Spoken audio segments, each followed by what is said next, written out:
What the hell?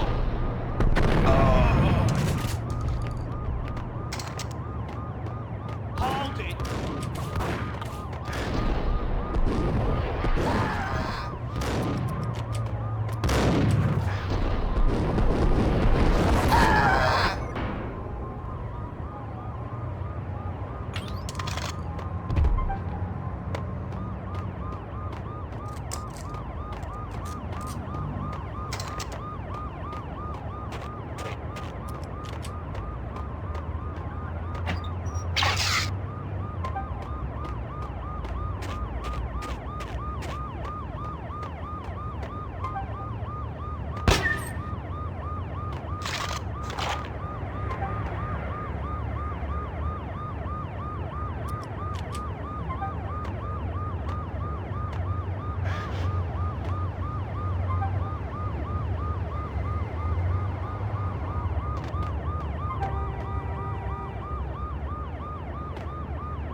Standby, 1010, investigated reported disturbance at Acer Plaza.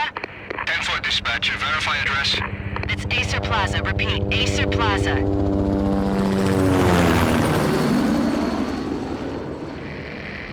Shots fired on the rooftop. An assault in progress at Acer Plaza.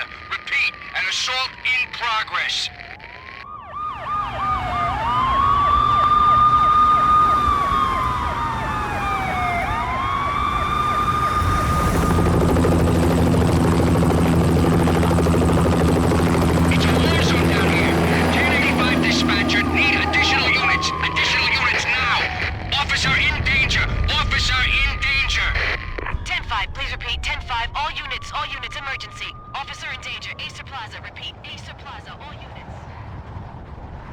They were all dead. The final gunshot was an exclamation mark to everything that had led to this point. I released my finger from the trigger, and then it was over. To make any kind of sense of it, I need to go back 3 years. Back to the night the Payne started.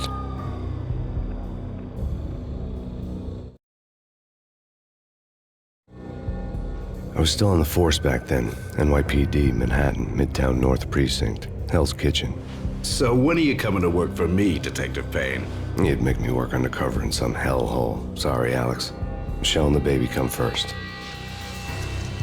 See? My last smoke. It's bad for the baby.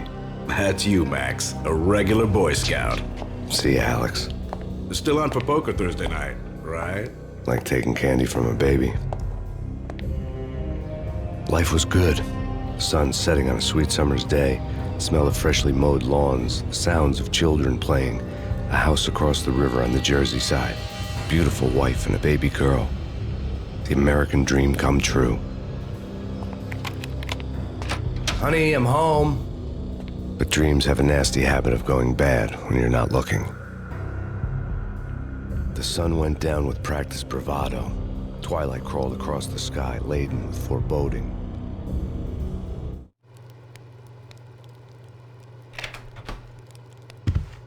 Michelle, Honey, anybody home? I didn't like the way the show started. They'd given me the best seat in the house, front row center.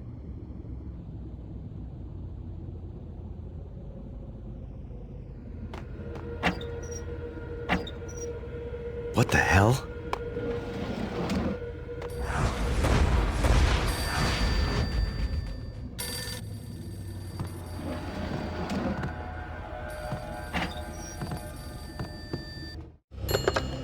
Listen, someone's broken into my house. Call 911.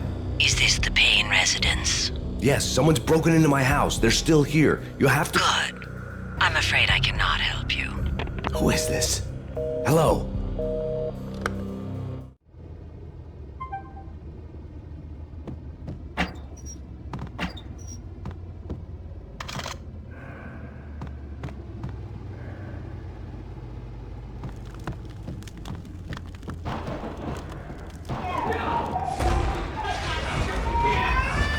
Michelle!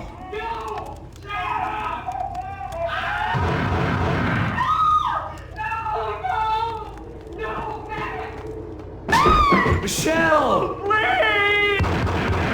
It's coming. Freeze! NYPD, drop it! Coming!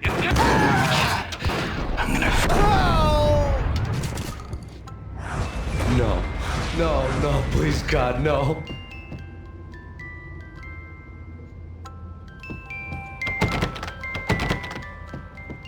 The flesh of fallen angels!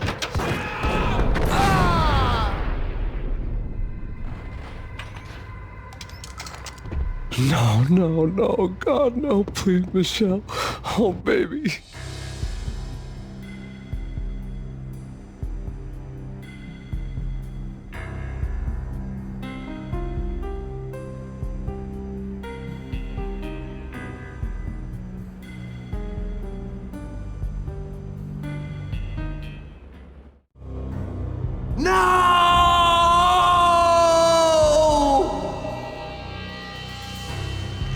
That was 3 years ago. Everything ripped apart in a New York minute. The killer junkies had been high on a previously unknown designer drug, Valkyr, V.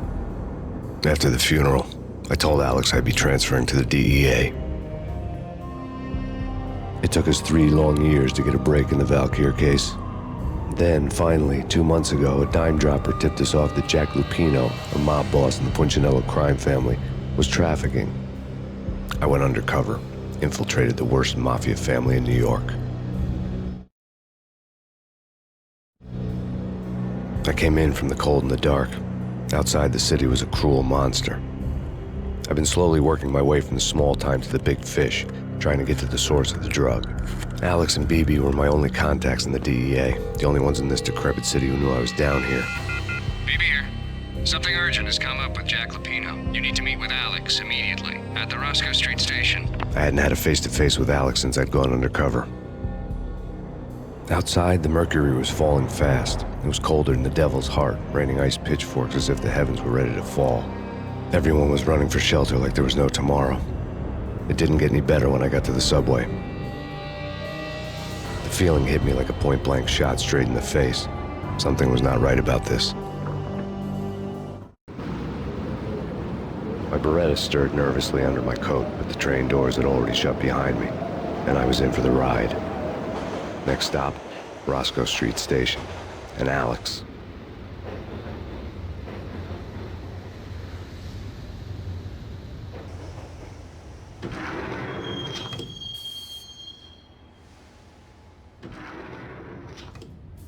The station was drenched in gloom. Alex was a ghost, nowhere to be seen. I'd have to look for him.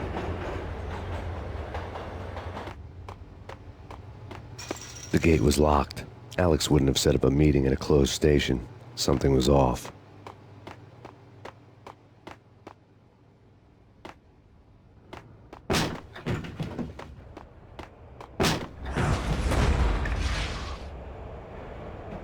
Death was in the air at Roscoe Street. I'd have to find Alex fast.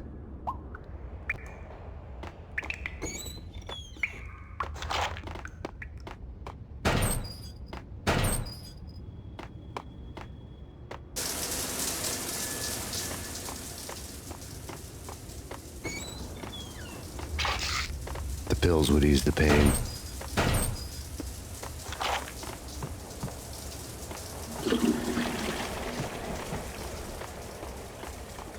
Wasn't Jake supposed to take care of this? He and Mickey are having too much fun. What the?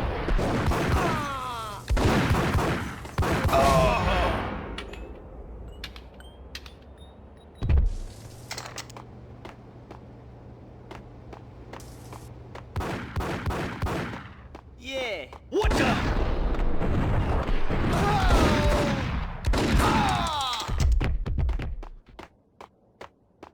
Yo, guys.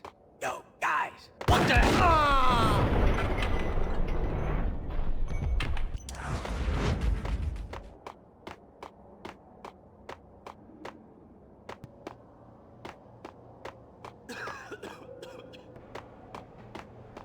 Hey, yeah.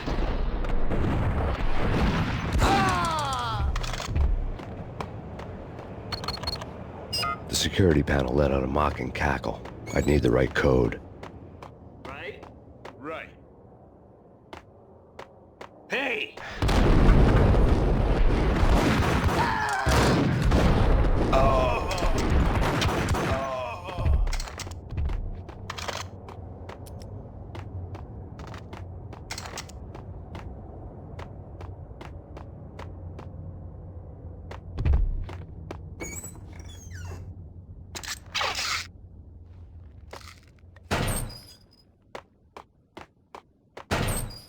While looking for Alex, I had ended up in the middle of a big-time crime operation.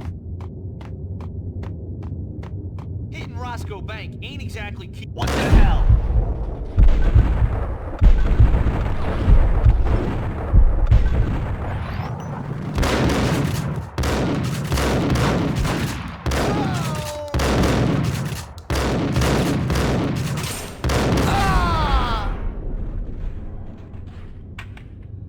The gate was locked. I would have to find another way to get to the tunnel.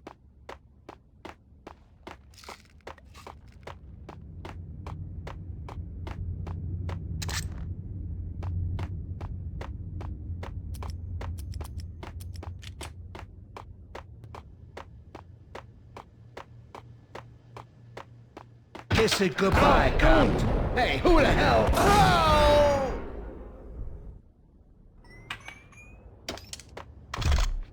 You saved me, man. What's going on here? A massacre. These armed thugs just appeared from nowhere. We need to get help. I can make the call from the control room 1 floor up. Can you take me there? Sure, sounds good. Follow me.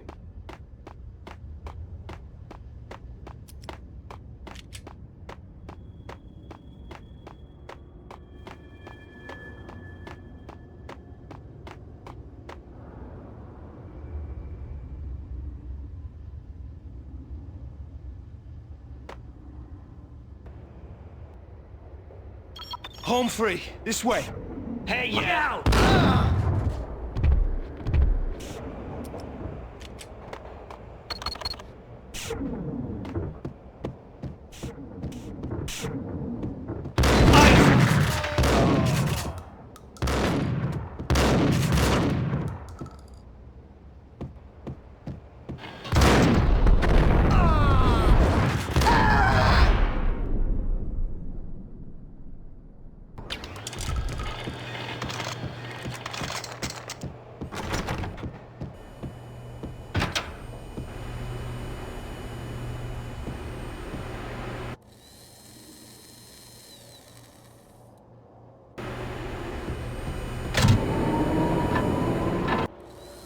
The train lit up like a Christmas tree.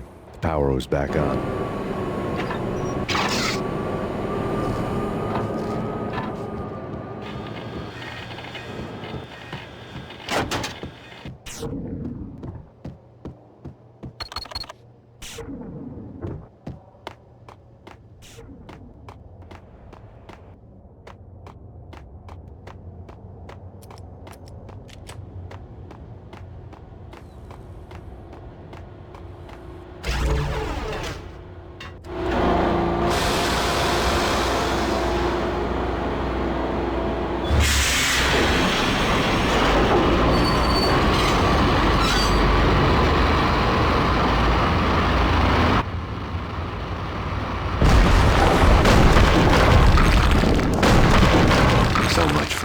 subtle.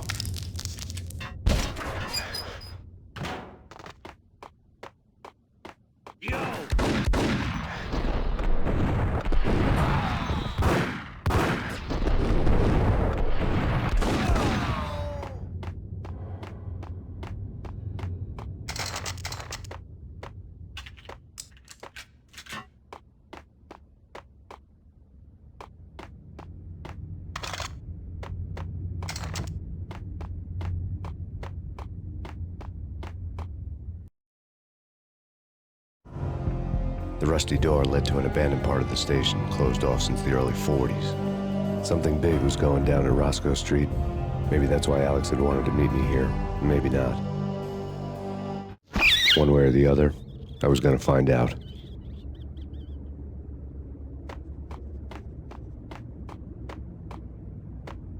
That's big. Yo!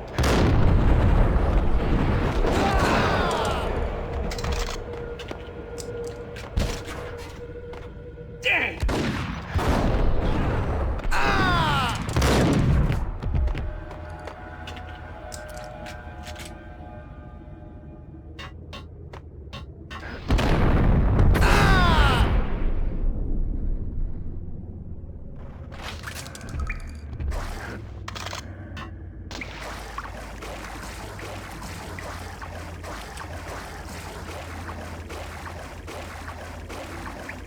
Now that's spooky. Jack Lapino. Yeah, spooky.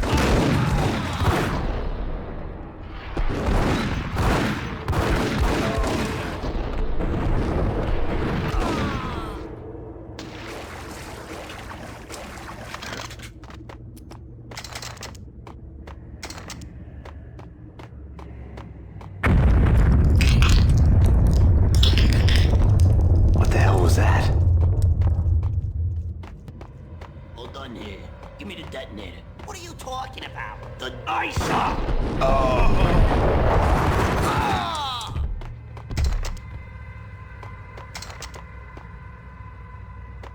The door had been welded shut ages ago and the bomb was missing a detonator. Hold it!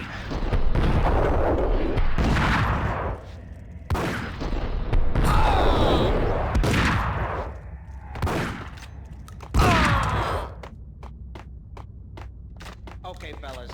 The police are on their way. New York's finest. They're gonna be here soon. So stick to the plan. We gotta get here.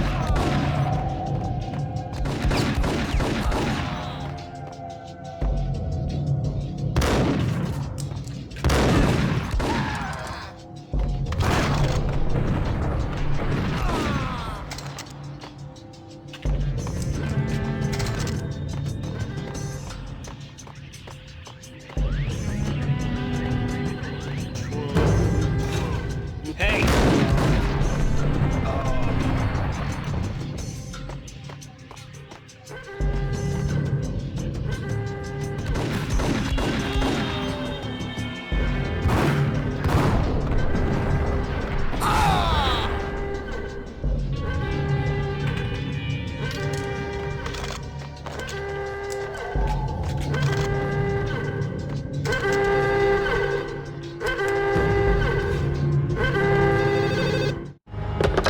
We come to you now live from the crime scene. Who is this? Right back at you. This is Deputy Chief Jim Bravura from the NYPD. You are to cease your criminal activities and surrender immediately. Sure thing, Jim. Me and the boys have been talking and everyone's real sorry. They'll never do it again. Who the hell is this? Being placed at the scene of a bank robbery wouldn't have tipped the odds in my favor.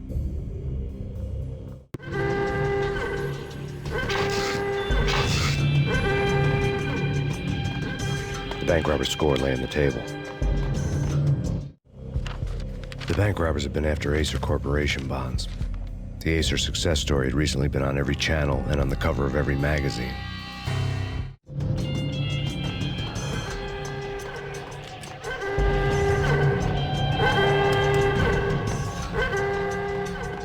The bank robbers had left their tools on the table. Judging by the detonators, the crooks had bought enough explosives to send Lady Liberty into orbit.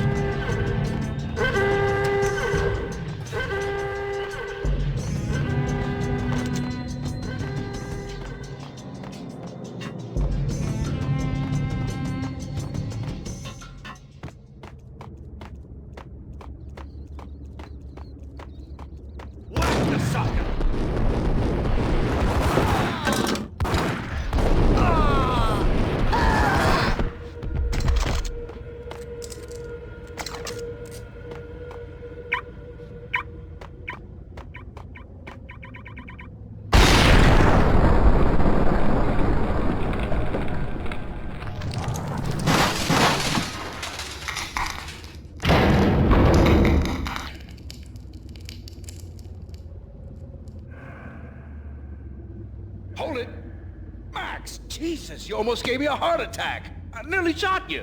Alex, am I glad to see you. What the hell's going on? There are more corpses here than at the city morgue. It's an armed robbery, a tunnel job straight to the Roscoe bank vault through the old station wall. Is this why? This is Lupino's gig? This is Lupino's doing? Lupino's men? Really? You sure know how to pick a place? Can you get through? No, it's locked. We gotta get out of here. If it's Lupino, it's... Alex? Alex!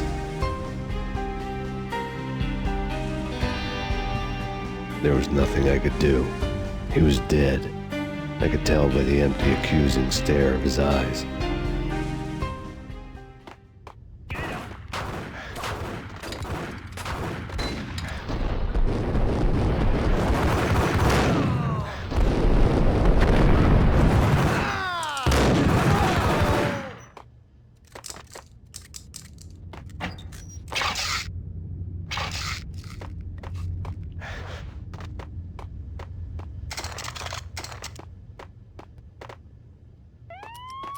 Let's get the hell out of here!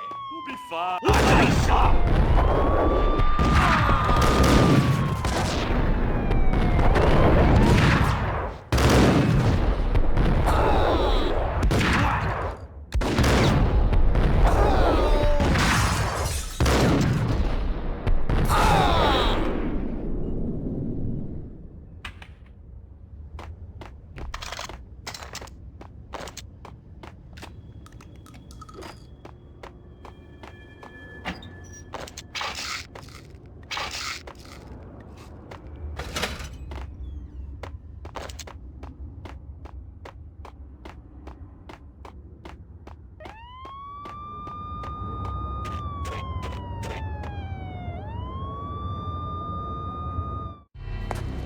Alex had kept me relatively sane for the past 3 years. Now I didn't know how I felt. Somehow he had stumbled upon something big and ended up stepping on Jack Lupino's toes. Lupino ran his racket of sex, drugs, and contract killings from a sleazy hotel in a slum block of tenements. The NYPD was closing in. I could hear the sirens. Their wail was a crescendo. Lupino thought he could get us by taking Alex out and leaving me to take the fall for it. All he had gotten was my attention. I went for the hotel first. It was a sad old thing with flickering lamps and faded colors, cheap mobster punks and tired-eyed prostitutes. I walked straight in, playing at Bogart like I'd done 100 times before. The place was run by a couple of murdering mobsters with shark smiles. The Finito brothers. Ladies and gentlemen, it's the Payne in the butt. Payne to the max. You're killing me. Did you make that up yourselves, or you get some wino downstairs to come up with it? Don't answer that. A rhetorical question. I got something for the boss. Lupino around? That kind of depends on who's asking. A friend or a junk squad friend. Don't answer. It's one of them, how do you put it, rhetorical questions. Lupino ain't here, but he said bye. Lupino wasn't in his cheap hotel. Instead, I ran into the Finito brothers. My cover had been blown, the door slammed shut behind me, and then I was dodging bullets like raindrops. Payne in the butt. Ha ha! Payne to the max. Junk squad kid. Got a Marble City for you. Old thirsty lying down.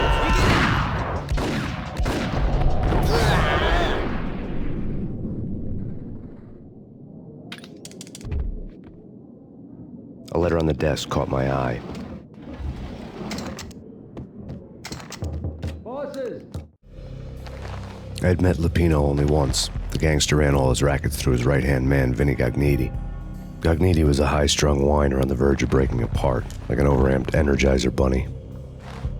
He had the brains to run the business, but he lacked the balls, always falling short, taking his frustration out on underage addicts and call girls. The V deal goes down at your hotel. Jack's exact words, quote, "Vinny, you're in charge of this one," unquote. Rico Muerte's coming to see it through. Anything goes wrong and everybody's gonna get dead. Goes double for you. Treat this guy real good. Anything he wants, you give him. Don't screw this up or you're finito, finitos. A V deal meant added security, locked doors, and lots of nervous thugs with itchy trigger fingers. I'd seen nothing coming in, but that didn't mean it hadn't been there. Rico Muerte was a regular Kaiser Soze, a spook story told to keep the apes in line. 313. The Finitos had scribbled Muerte's room number on the note's margin. Everything all right? Bosses?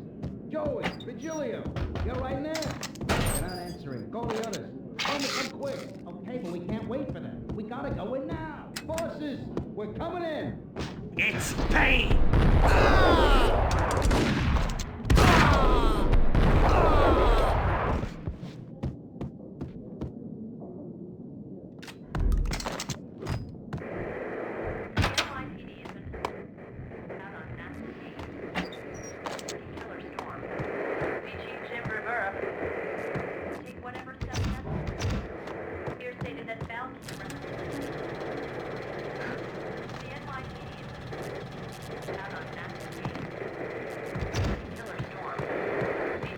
In his press conference today, the mayor stated that Valkyr represents a clear danger to New York and called for drastic actions to eliminate the problem. On today's top story, the Valkyr crisis worsens with the murder of DEA Special Agent Alex Balder. Special Agent Balder had been shot repeatedly from a point-blank range. The gunman has been identified as Max Payne. The noose is sure to tighten around this fugitive criminal as more NYPD units join the search to apprehend him. I had just gotten my 15 minutes of fame.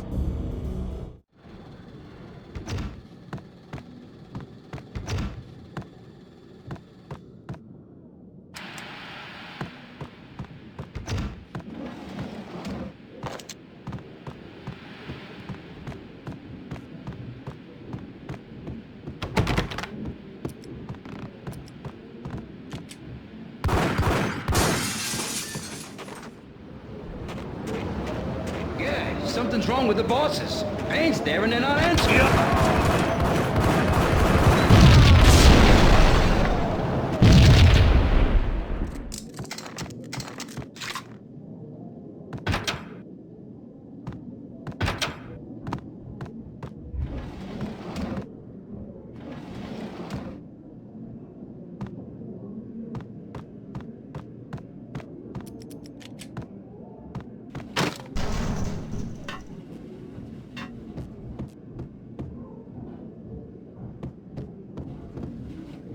Hey!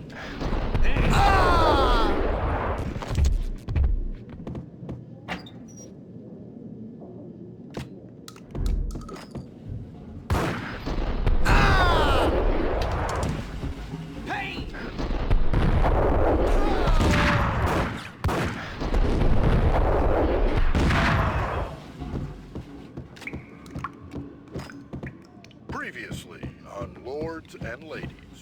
Lady Amelia, Marquis Valentine asks for an audience. Thank you, Lawrence. My lady. My lord. And now, an all-new episode of Lords and Ladies, brought to you in part by Acer Corporation.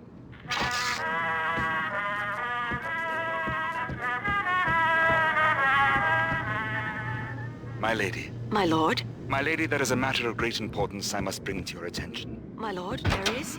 Indeed, my lady, there is indeed. From the very first V-head junkies could go off without a warning. I had to be careful. There's been sunlight in the autumn leaves blazing like the colors of your hair. My lord, you should not. There he say is! so. But my lady, There! My lord, no. I forbid you. This cannot be. This must not be. My lord, it is too dreadful. Do not force me to speak the words. my lady, I beg of you, I must know. I would rather die than not know. Yes, my lord, we should both be dead, for this shame is too great for the living. My lord, I am your long-lost sister.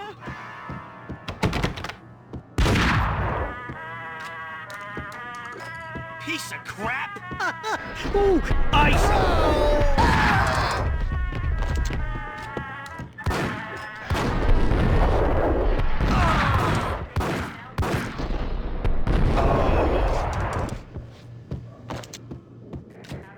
Amelia, so tragic. Take whatever steps necessary. Here stated that Valkyr represents. Tonight, the city's fight against the nightmare drug Valkyr took a turn for the worse, as DEA Special Agent Alex Balder was found brutally slain at the Roscoe Street subway station. A suspect was seen leaving the site only moments after the shots had been fired, and the NYPD is currently in pursuit of Max Payne, a repeated felon believed to be armed and extremely dangerous. And now the weather. The worst winter storm in recorded history continues to pound the city. The NYPD has been out on Max Payne. Killer storm. This party had been dead for a while. I couldn't say I was sorry I'd missed the show.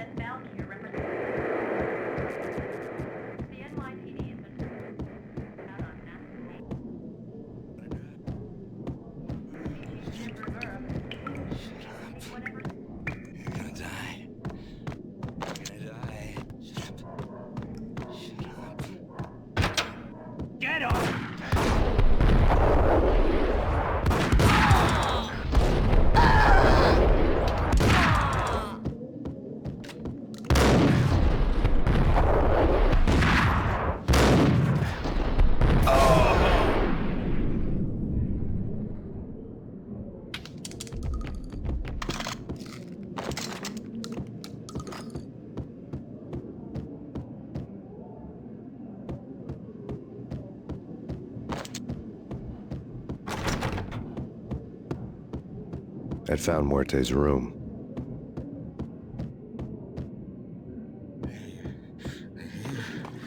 What the hell?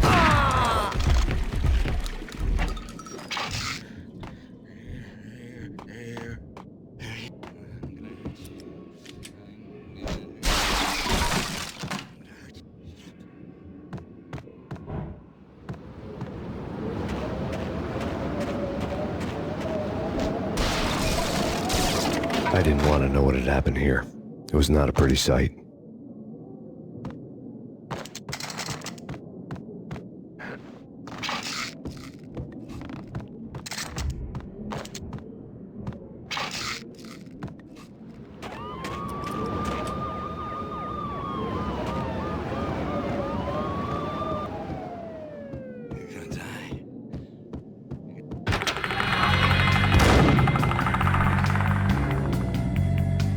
Muerte had received a letter. Our investigation had turned up nothing to link Angelo Punchinello, the head of the Punchinello family, to Valkyr. All tracks had ended with Jack Lupino. The letter in Muerte's room was signed by the Don himself. It was the first hint that the Kingpin knew what was brewing inside his syndicate. The trouble you got into after the Chicago screw-up. The Punchinello family bailed you out. You have been waiting for a chance to pay us back. One of our trusted boys has a monkey the size of King Kong on his back. We need your special skills for backup on a major deal. Collecting evidence had gotten old a few hundred bullets back. I was already so far past the point of no return, I couldn't even remember what it looked like when I had passed it.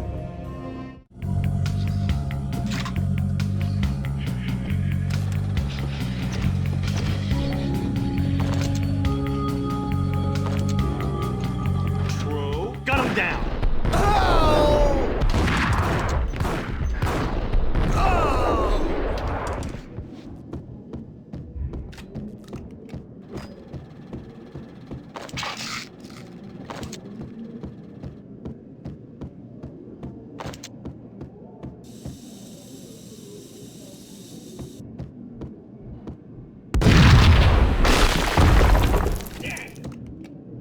Told you. What's up?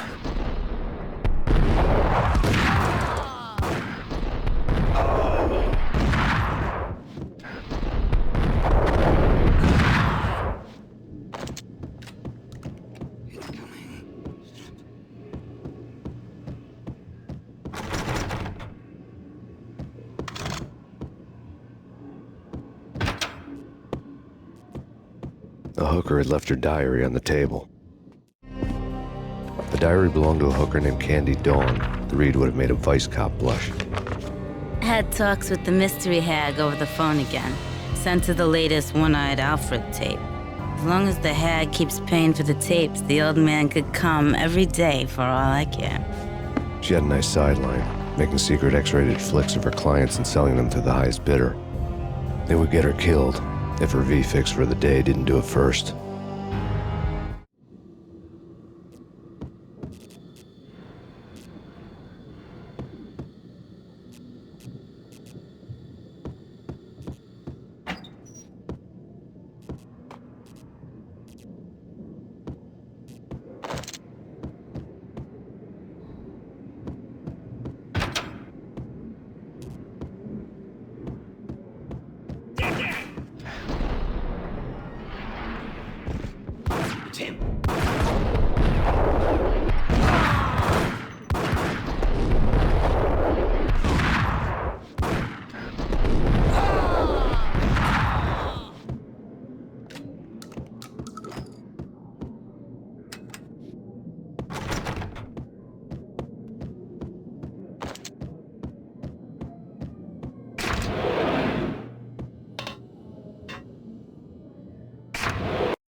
The old service elevator rumbled down to the bowels of Jack Lupino's hotel.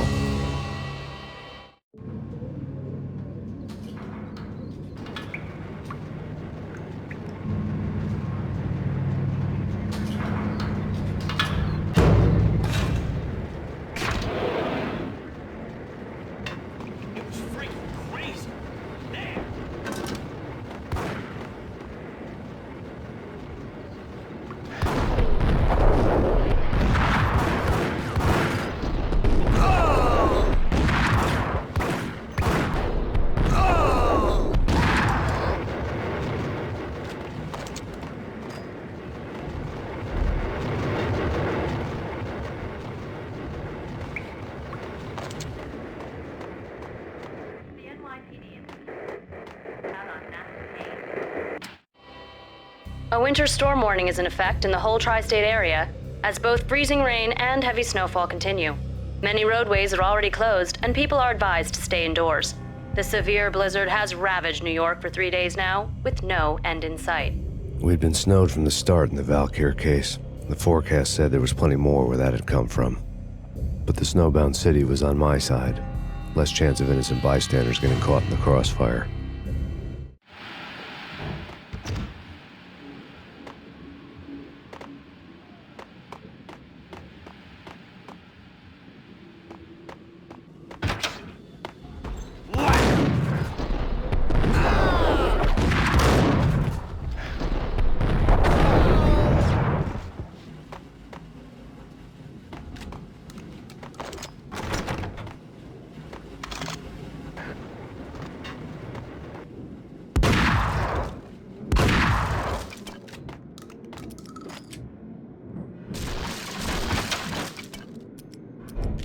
Hold it!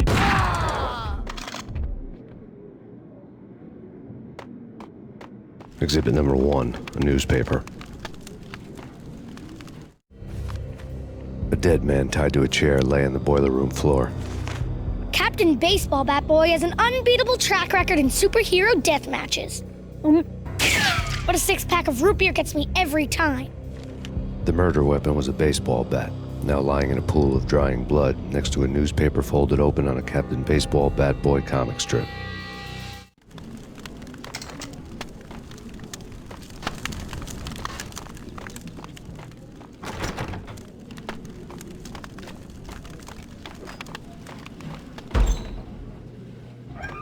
Take vampire movies. Why are they always set in L.A.?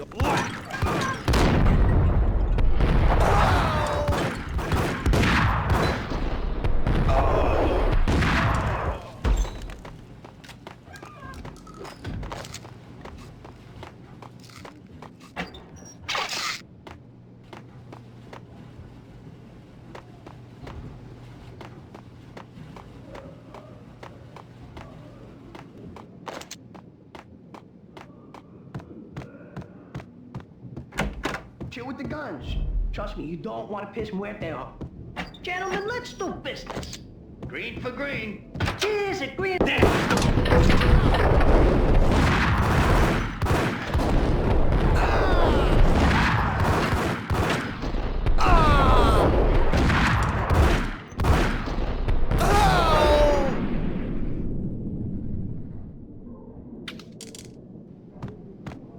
A lifetime ago, this would have gone down as a narcotics arrest.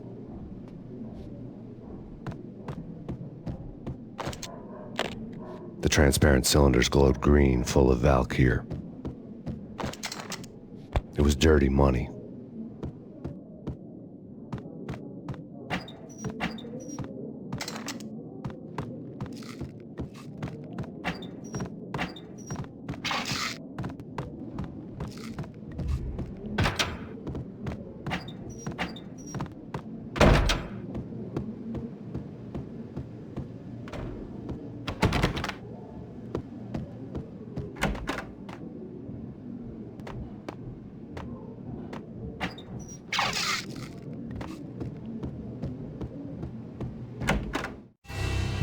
Two mad dog killers, ready to murder each other. They step into the next room, and I'm thinking, now they're gonna do it. But no. They sit down in front of a TV and solve their differences with a kung fu fighting video game. I tell you, Candy, I was so depressed, I strangled them both with the video game cadence. Oh, Rico, you're so bad. I am, ain't I? Rico Muerte, big-time hustler. Who the hell? It's that cop. Muerte went for his gun. Do something.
The antique switchboard was still in use.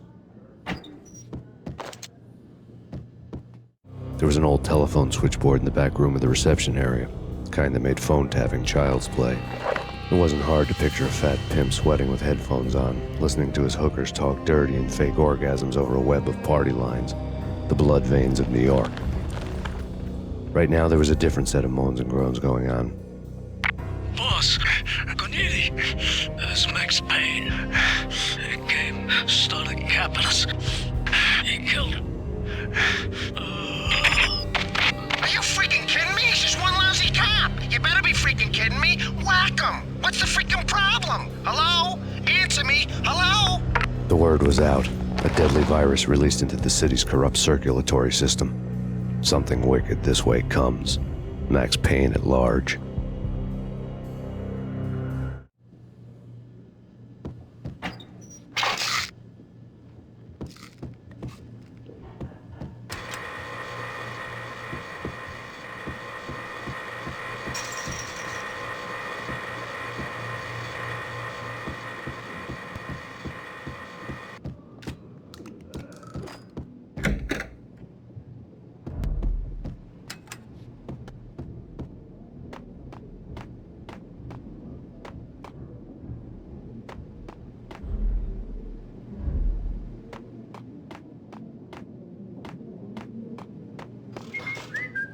Hold it!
turn around, walk away, blow town. That would have been the smart thing to do. Guess I wasn't that smart. Lupino's tenement buildings were a seedy hangout for all kinds of sleaze. A liquor store, a pawn shop, a laundromat full of mobster bookies and loan sharks. The list went on. The how and why of it was a mystery to me, but they knew I was a cop. They knew I was coming, and they were going to get real trigger-happy about it. I got to see Lupino's hangout all lit up.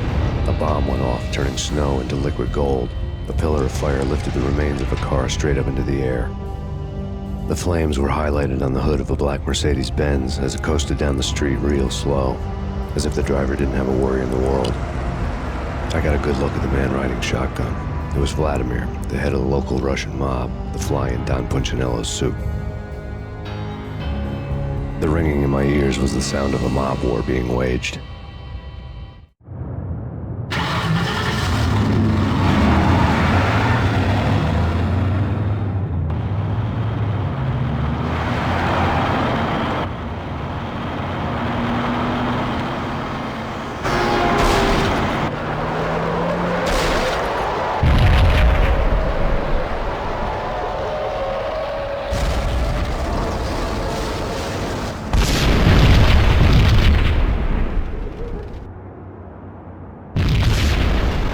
Exploded inside the closest slum building. It was a lucky break. The goons inside were spooked, but luck always came with a price tag. More bombs could still be ticking inside, and the cops would already be on their way. Jack Lupino's suite was on the top floor. At least it used to be, before the explosive makeover.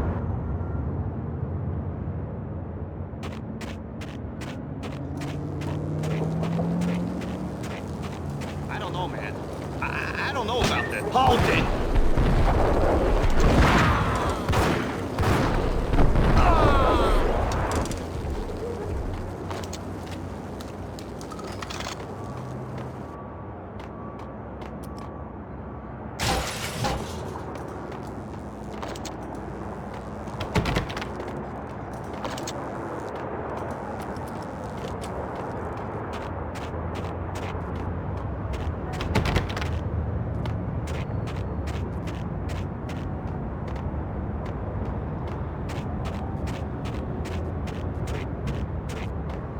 The headlines were a depressing read. The headlines were screaming bloody murder. The storm was a screaming duet with the approaching prowl car sirens. It was all a scream when you were down for the count and wanted for murder.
The whole building was rigged with explosives.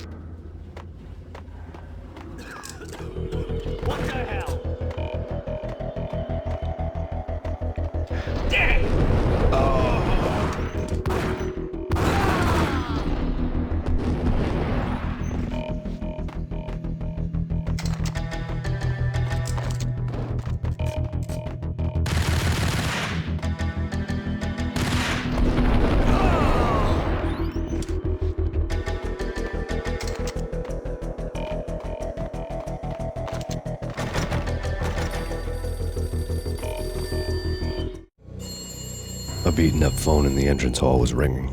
It could have been just a junkie in need of a fix, but it turned out to be something more sinister than that.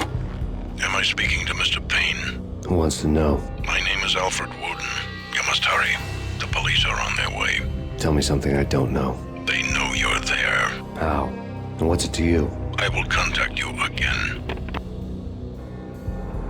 The cops arrived, sirens singing in the off-key harmony of a manic-depressive choir. I had a few minutes while the SWAT team would go through their usual routine. By the time they busted in, I needed to be long gone. Max Payne, this is Deputy Chief Jim Bravura from the NYPD. Drop your weapons and come out with your hands above your head. Sure.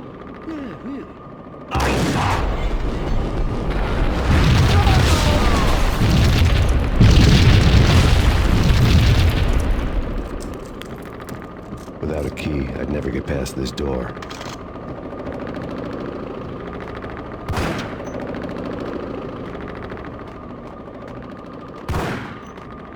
Someone had left a letter on the counter.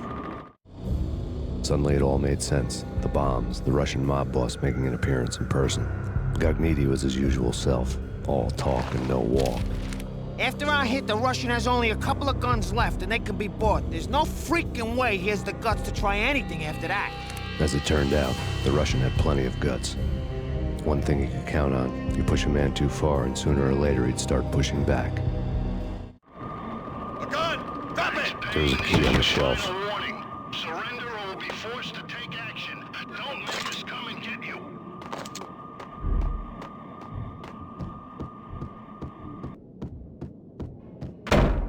What the hell?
The bombs had destroyed all the stairs up to Lupino's office. The alternate route led there by way of adjoining rooftops.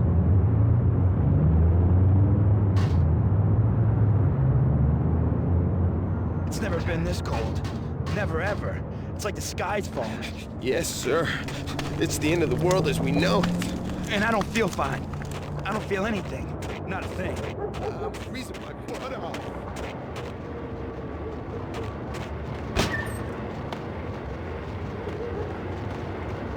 To get to the roof, I'd need to get to the elevator through the locked door up ahead.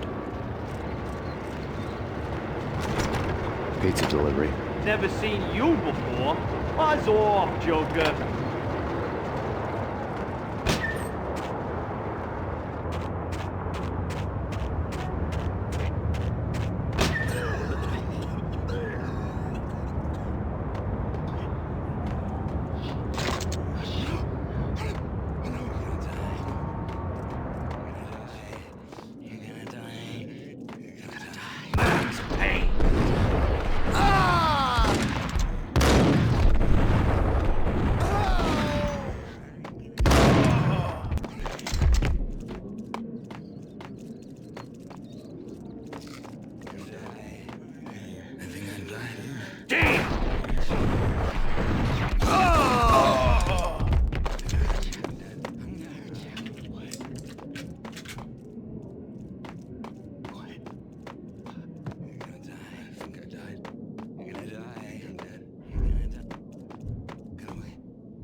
No, don't shoot. I ain't... You know the clowns at the laundry? Me? No. You're no good to me then. What? No, the laundry, yeah. I know him, yeah. Get me in there. Okay.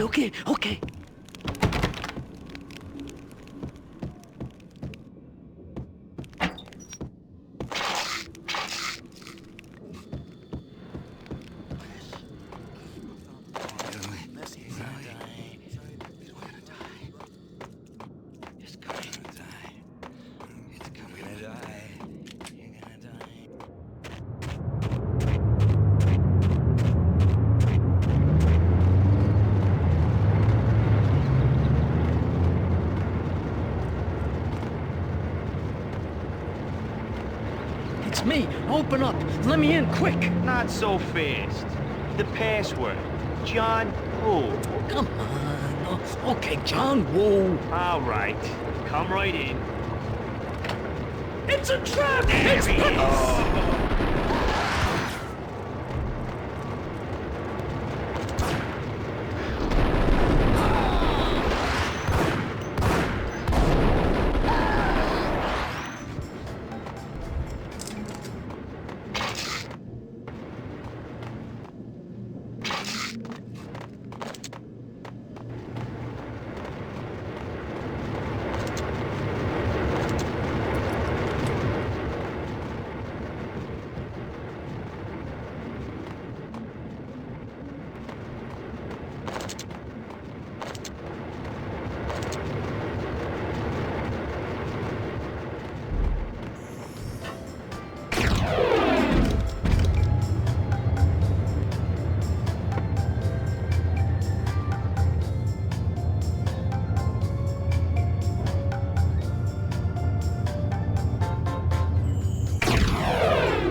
What the?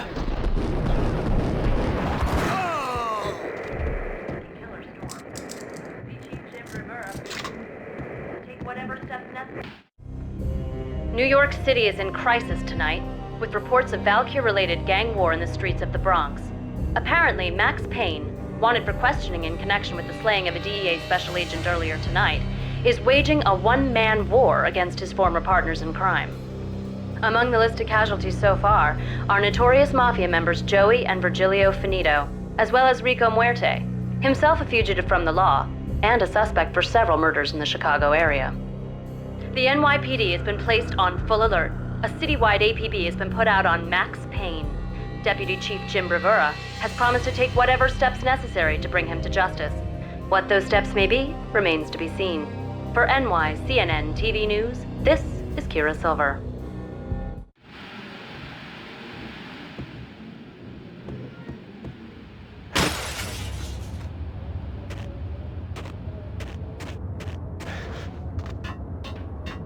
This week on Address Unknown. What the? I don't want to go there. It's the last place I want to go.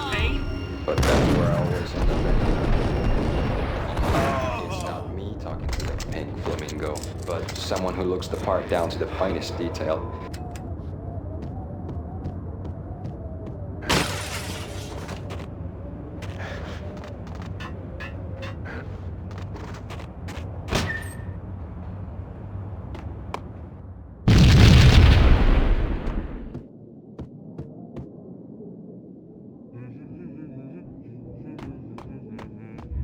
Red, blue, or green? It's always red or blue in the movie.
They're bombing us! What are you doing? You're doing nothing! What are you doing? This is war! Freaking war!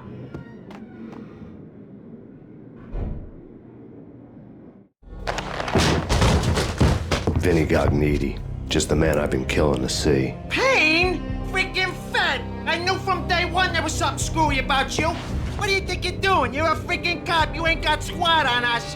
You can't just come in here waving your piece like it meant something. Yeah! Oh my God! Oh God, you shot me! Ah! You're dead, Payne! What the hell are you waiting for, you apes? Kill him! Kill him! With pleasure, boss. Gognitti bailed. I made like Chow Yun Fat.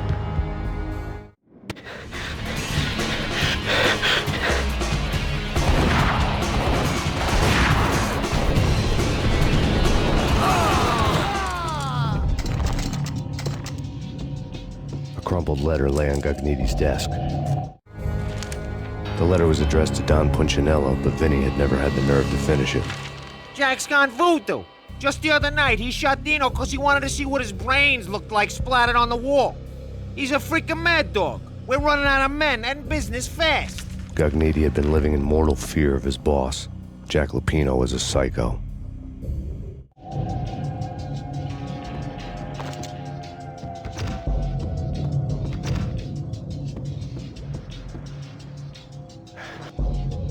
Vinny Gognitti was running scared. He could run, but with a bullet in his stomach like a broken bottle of Tabasco, he was quickly running out of time. He knew where his boss was, and I wanted to square things up with Jack Lupino. Gognitti would be moving fast. I don't know about angels, but it's fear that gives men wings.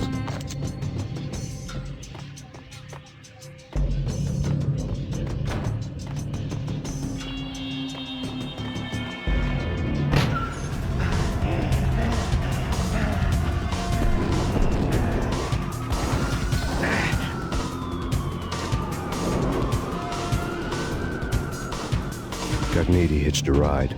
To catch him, I'd have to follow his lead.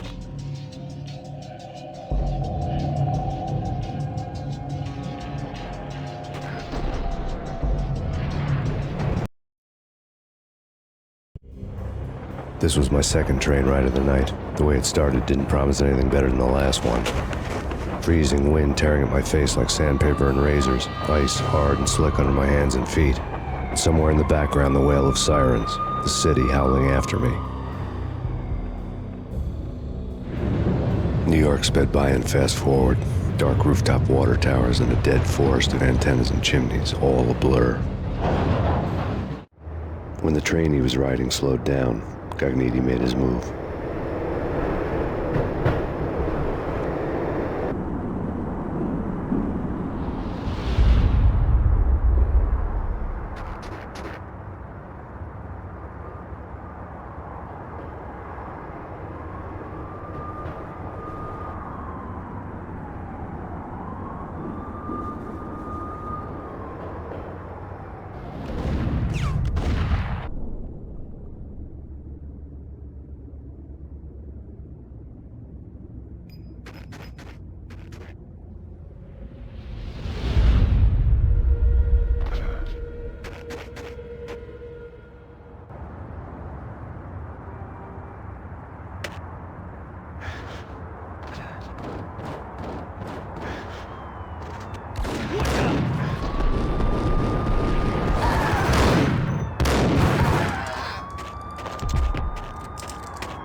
Max Payne has nowhere left to go. We are very close to capturing him. You'll get a full statement then. Right now, I've got better things to do, ma'am. That was Deputy Chief Jim Bravura from the NYPD with no further comment at this time. Apart from his suspicious food habits, I figured Bravura to be one of the good guys. Fate had just dropped us on different sides in this. But when it came to capturing me, he was way out of his league. I had already ditched the cops a couple of rooftops back. For now.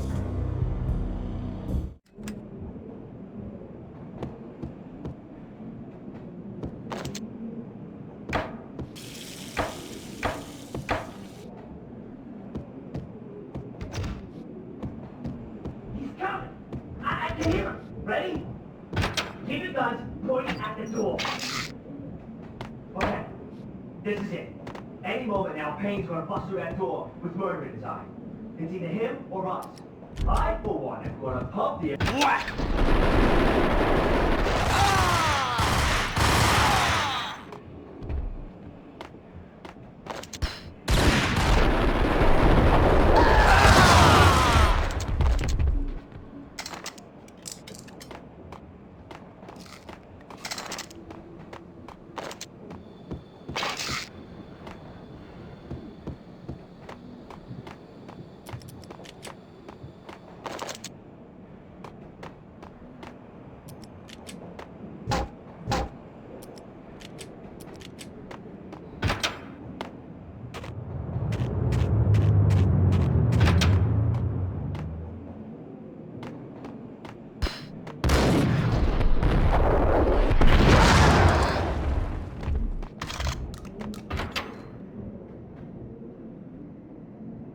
Open, goddammit!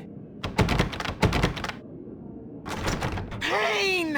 I'll kill you, you lousy freaking cop! Down!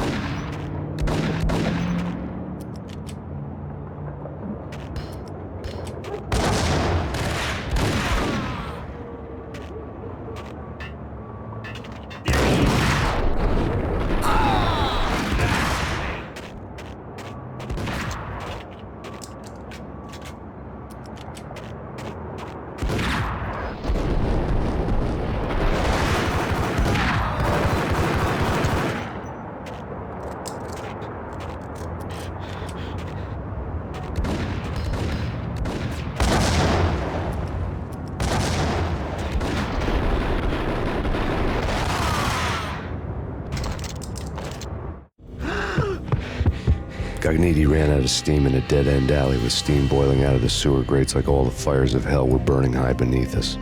It was shakedown time. Where's Lupino? Screw you! Bad start, Vinny. Ah! Police brutality! I rate pretty high on that. You can't just hurt me in cold blood? Just keep telling yourself that. Listen good, Candyman. I'm not gonna be anybody's fall guy. I want to know where your boss is hiding. There was no glory in this. I hadn't asked for this crap. Trouble had come to me in big dark swarms. The good and the just were like gold dust in the city. I had no illusions. I was not one of them. I was no hero. Just me and the gun and the crook. My options had decreased to a singular course. I'll tell you, just don't hurt me no more. Lupino's at Ragna, the nightclub. Book me, take me, hold me to the freaking jail, just don't hurt me. Your rights will be read at your funeral. Ragnarok was Lupino's private nightclub, a den of drugs built into an old theater. I knew what waited inside. V-head junkies ready to explode in random acts of senseless violence. And Lupino's goon squad, the worst stone-cold killers this side of hell. Ragnarok was as inviting as a headache, flickering and flashing to a machine gun beat. The belly of the nightclub was a gothic theme park that began with bondage games and led to the nasty stuff from there. As subtle with its dark message as a cop-killer bullet through the heart. Like father, like son, just like Jack Lupino.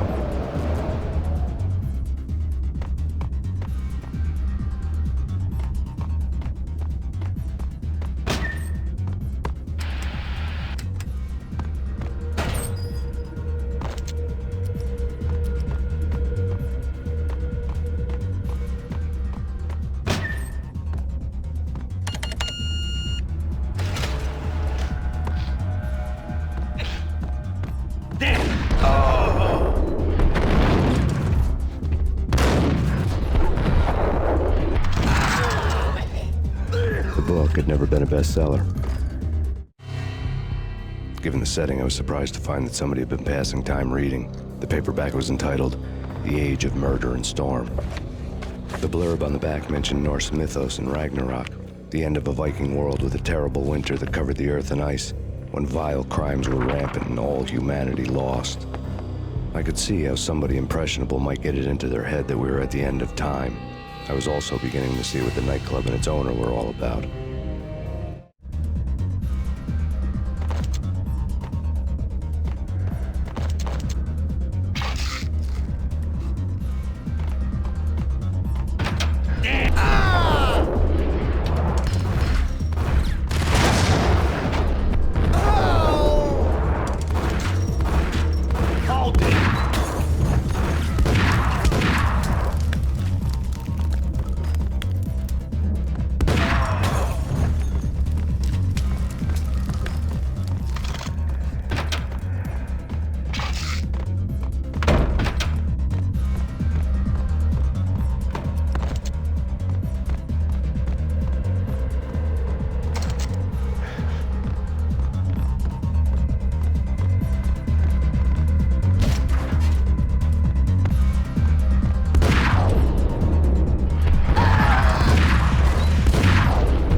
On the occult had been piled on the table.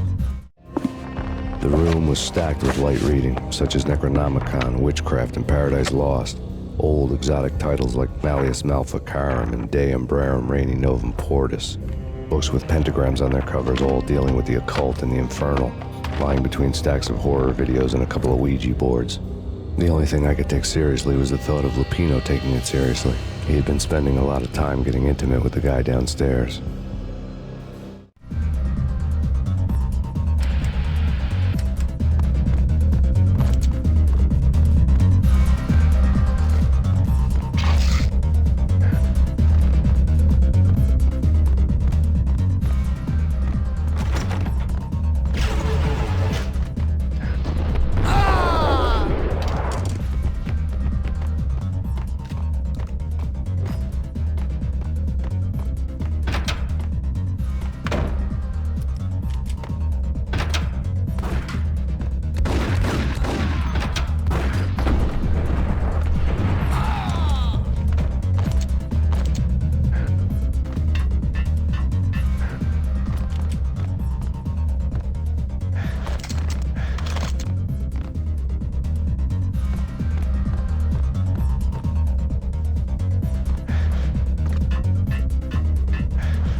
Hold it!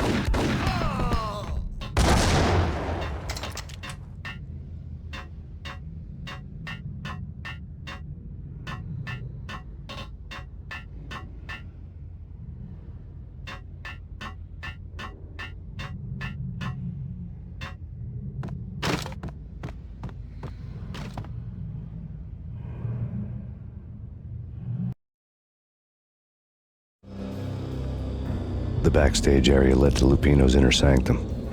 The hot air inside was like an invisible wall, thick with incense and something else, a sickly sweet smell that made you gag. This was the rotten core of the Big Apple. Lupino lurked somewhere ahead, like a spider at the center of his web, waiting. The vapors in the air started to make my head swim. Torn pieces of a letter lay scattered on the sofa. Punchinello had threatened Lupino in writing. The note had been torn to pieces, bloody fingerprints all over them. Don't want you to think that one of my boys is not playing with a full deck. Shape up, Jack. We are running a business here. I'd hate to send the trio to strong-arm you. The trio were the Don's notorious henchmen. It was obvious that Lupino hadn't been intimidated by the threat.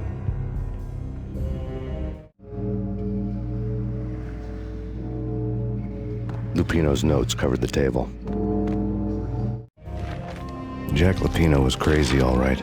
The table was scattered with notes of demented arcane nonsense written in rusty blood, a mishmash list of demons, devils, and dark gods evoked. Beelzebub, Asmodeus, Baphomet, Lucifer, Loki, Cthulhu, Lilith, Hela, blood given to you all. He was after that old Faustian deal, your soul for power and fortune. Just sign on the dotted line with your blood.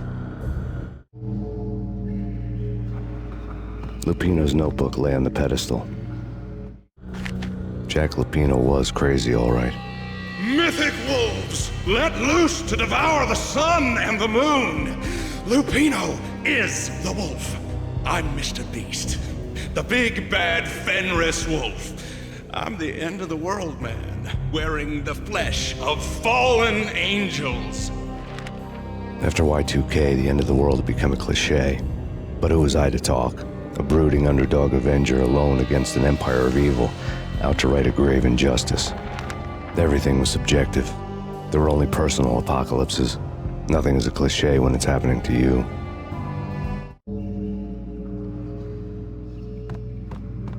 The flesh of fallen angels! Come to me all!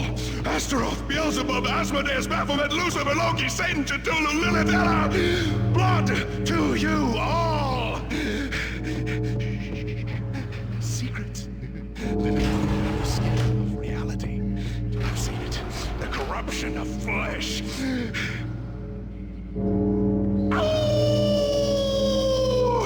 I'm the wolf, yeah! I am the wolf! It's close. It's coming. You have come. A witness to the end of time. It's now! I will rise to her side! I don't need the words! I'm beyond the words!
I had known there'd have to be a catch in it somewhere, and this one was the Empire State Building of catches. Lupino was pumped up and dying to go 15 rounds with a mutant alligator. And then he started this spooky monkey talk, straight from a bad dream. Mine. I have tasted the flesh of fallen angels. I've tasted the devil's green blood. It runs in my veins. I've seen beyond a world of skin, the architecture of blood and bow and arrow. Death is coming!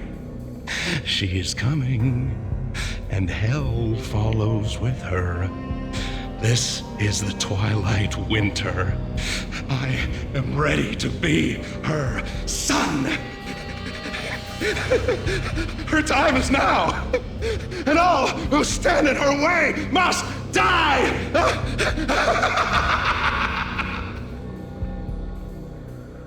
Die!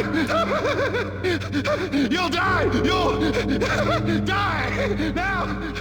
All die! Oh!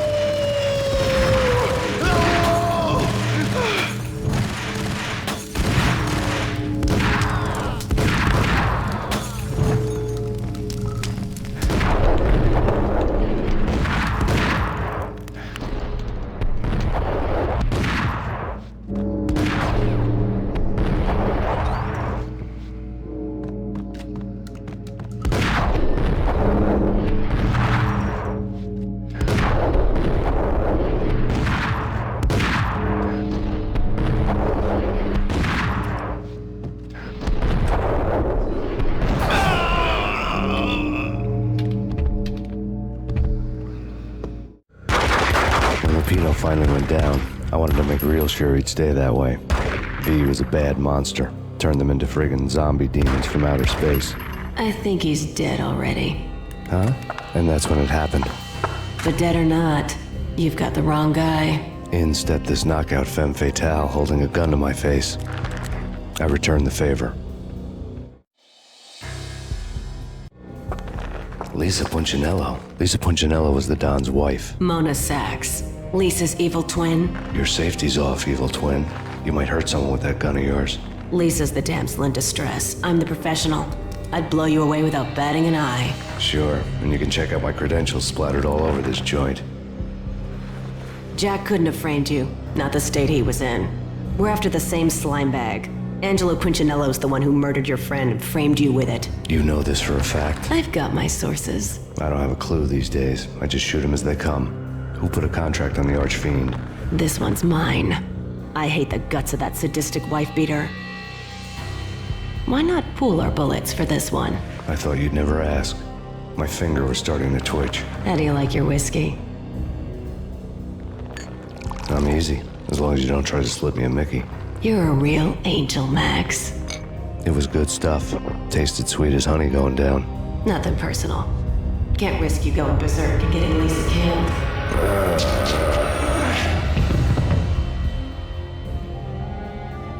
The nightmare was always the same. Violent shapes moving in darkness, old and ugly. The killer's mad laughter was a riddle filled with wicked innuendo.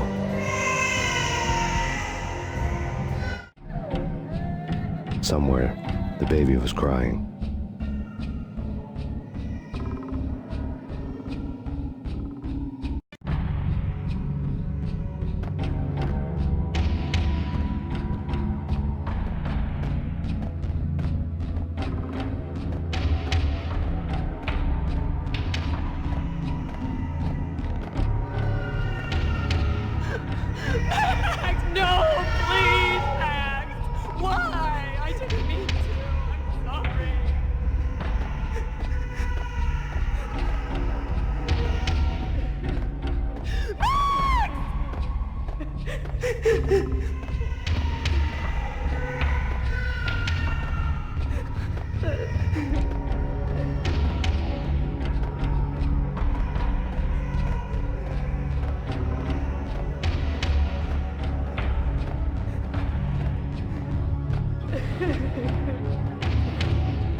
Should have known it when we found you snoring next to Lupino's corpse. A comedian, huh?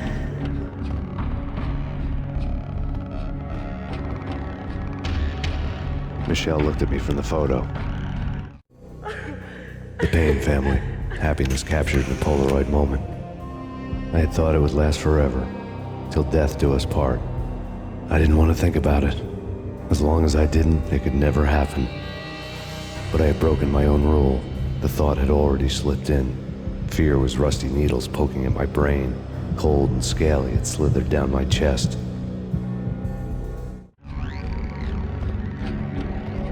The pictures were filled with good old times. Alex and I had a few moments of glory between us. Crime-fighting comrades, the best in NYPD DEA collaborative team. Good-hearted macho bullshit like that. I would have given anything to have him here as my backup. No such luck. No luck at all.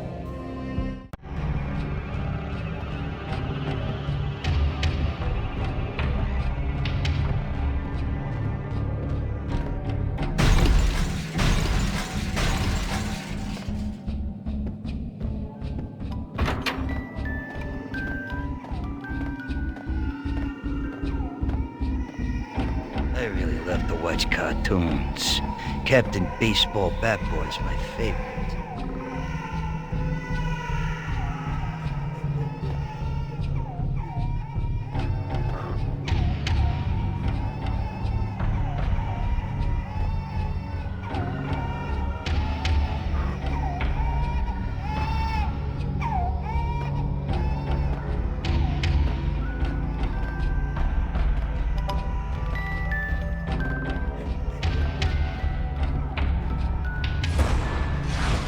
No. No, no, please God, no.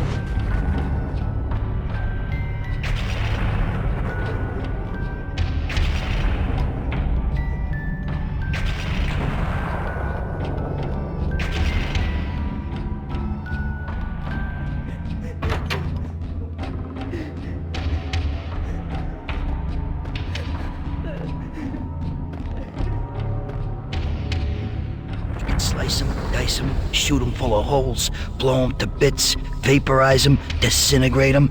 No matter what you do, they'll still be back, good as new. Michelle's diary lay on the table. Michelle was working part-time in the district attorney's office. Her diary was open on today's entry, her handwriting all pretty curves. An army dossier found its way to my desk yesterday. Valhalla? Isn't that a Norse myth? Something about Vikings? I tried to tell Max about it, but he was busy, that cute frown on his brow. Guess it's nothing, just a mix-up at the courier service. From now on, I would always find time for her. It was a hollow promise. Too little, too late.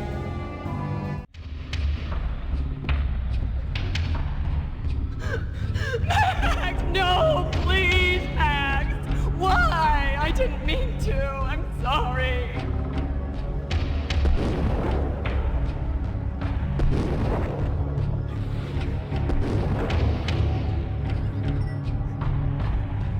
Murderer! You killed her!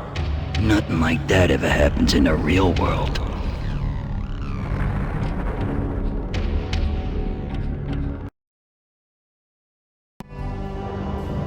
I woke up in a bad dream. My head felt 2 sizes too small for my brain. Max Payne. I envy your name. And the killer was smiling. Pleased to meet you. I'm Frankie the Bat Niagara. Niagara, as in you cry a lot? He had a baseball bat and I was tied to a chair. Pissing him off was the smart thing to do.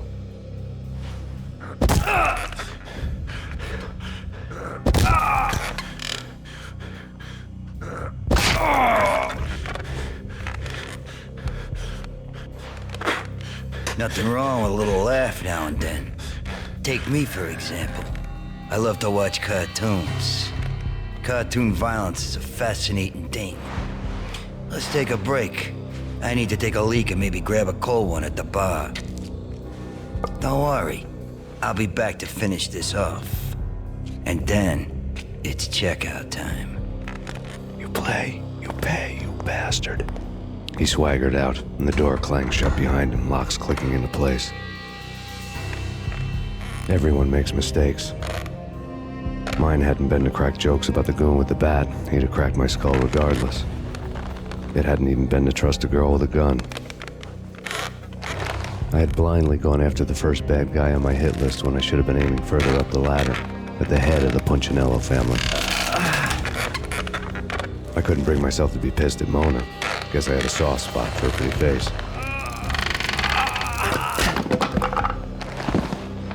But when somebody decides to play baseball with your head, you tend to get sore. They had dragged me back to the basement of Lupino's hotel. I was beaten, bruised, and blue. I felt like the chair I had broken to get free.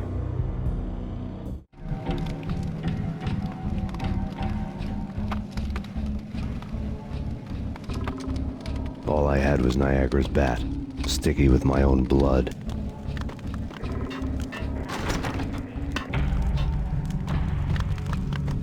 Without a gun, I'd be no match for Frankie's men. I'd have to play hide and seek with them.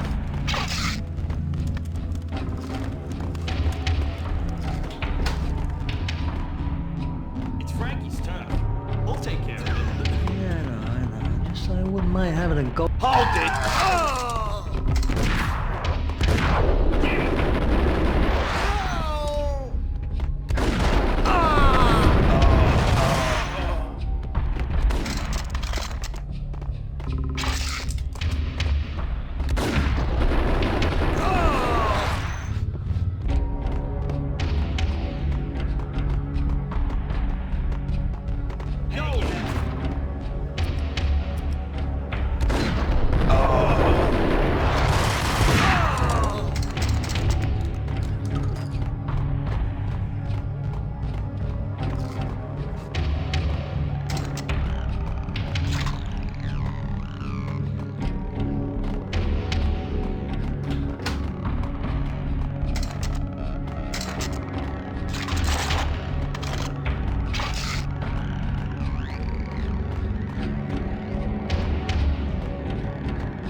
Newspaper caption for a murder scene.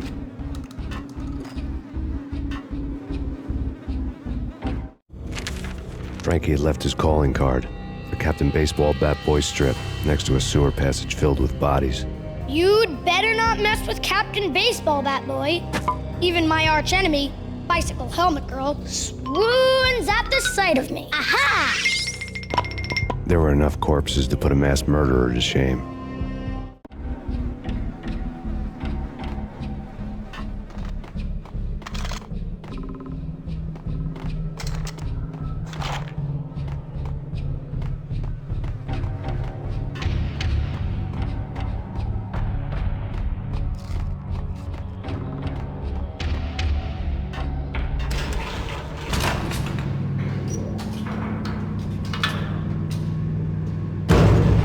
There he is!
fast going from bad to worse.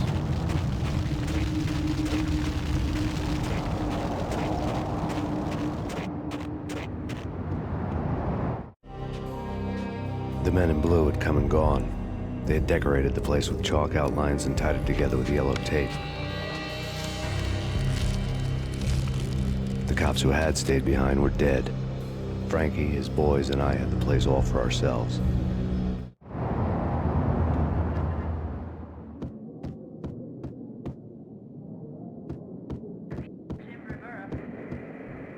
Just forget about it.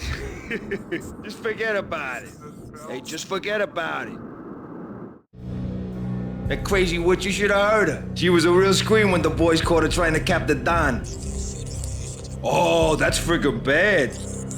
To the trio?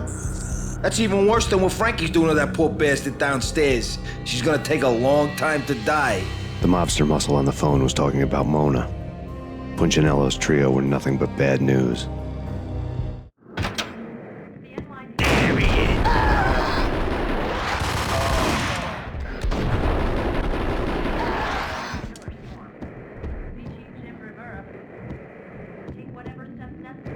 More evidence that Punchinello didn't like me much. The fact remains that all the victims so far identified in the Ragna shooting have been known criminals, many of whom had large doses of V in their blood. Reliable sources say that Max Payne was also among those killed, although no body has been recovered at this time. Reliable sources. That meant somebody thought the Mafia had me, didn't want the cops snooping around anymore. The body would be delivered to them barely recognizable. Case closed. Don Punchinello had the power to be that reliable source, which was no news, but his news was old news. Framing me hadn't been enough. Don Punchinello had put a hit on me. He wanted me dead, and it had been important enough for him to give written instructions to Frankie about it. Max Payne should die like a dog for the trouble he's caused. Frankie, I know I can trust you to give this matter the dedication it needs.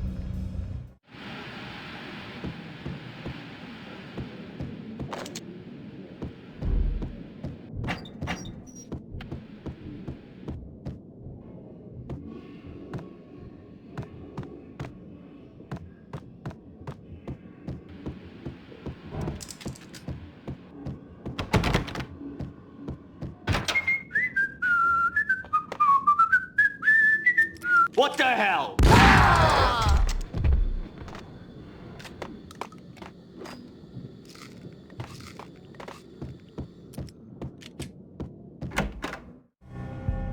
The hotel bar was fast developing quite a history. True to his words, Frankie was there, having a beer. Jesus Christ. How the hell did you get loose? Got bored waiting. Thought, what the hell, we could just as well finish this here.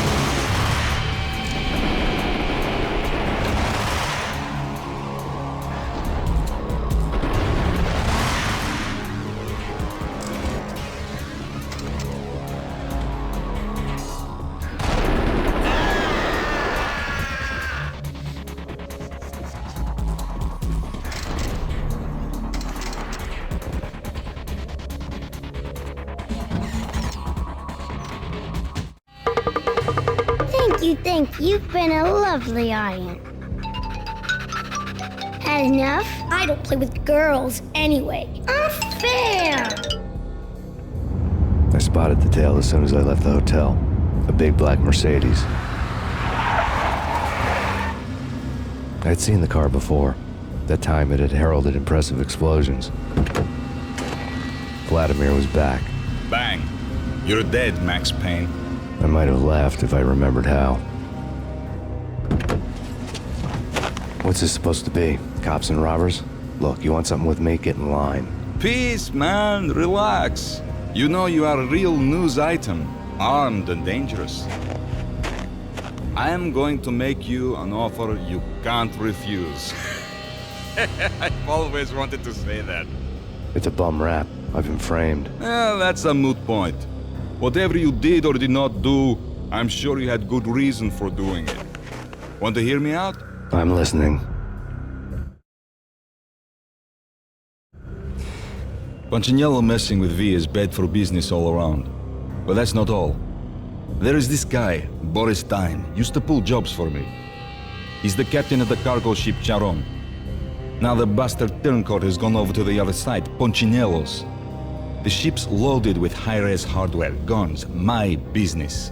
If Punchinello gets hold of that cargo, he's won and I have lost. And you'll have your work cut out for you. If you want to get to Punchinello, you'll need heavy-duty persuaders. I am just the man to get them for you. Change the ship back under my flag, maybe pop 2 in the traitor Dime's head while you're at it. You'll get enough guns to start the apocalypse. You in or out? Let's get this show on the road. Vladimir was one of those old-time bad guys with honor and morals, which made him almost one of the good guys. None of us was a saint. The Brooklyn riverfront was a maze of rusty containers, sharp-boned cranes looming up from the snowstorm. On a night like this, you couldn't help but think of the dark army of dead men sleeping with the fishes, cement shoes in line. No Minotaur lurked in this labyrinth, but somewhere out there, on the clanking deck of his cargo freighter, the skipper of the Charon was waiting, like the ferryman of the river Styx.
hold it!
Payne.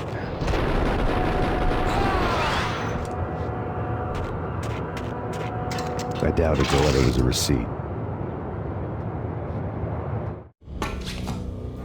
Rico Muerte had come to town to do more than just sort out family troubles. Exhibits number 1, 2, and 3. A briefcase of money, a sniper rifle, and an envelope with one word neatly printed on a folded piece of expensive paper. Mayor. It didn't sound like a mafia contract at all. It was too cold and too to the point.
What the?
found Boris Dime's ship.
Rust had crept over the sides of the cargo steamer a long time ago. Boris Dime would be on board. I'd have to smoke half of his crew to even get near the gangplank. The guns were probably being kept in the hold, buried amidst the rats and oily water.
Angie, tell me, how much did Dime cost you?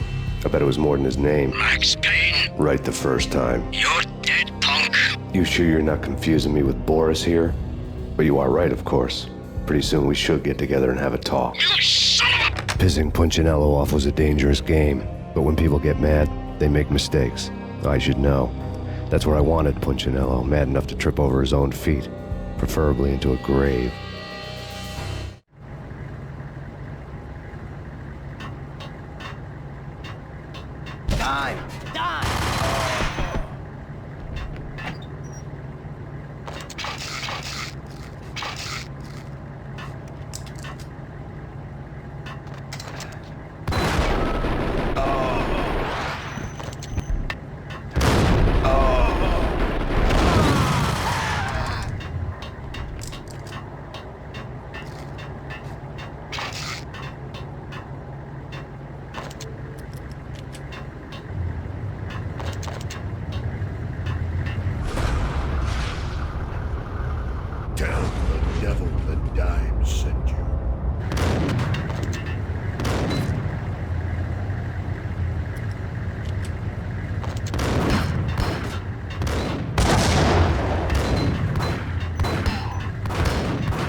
yourself. Anybody who says different is calling me a liar. Vladimir here. Collect all the guns and ammo you want. Meet me on the bridge afterwards.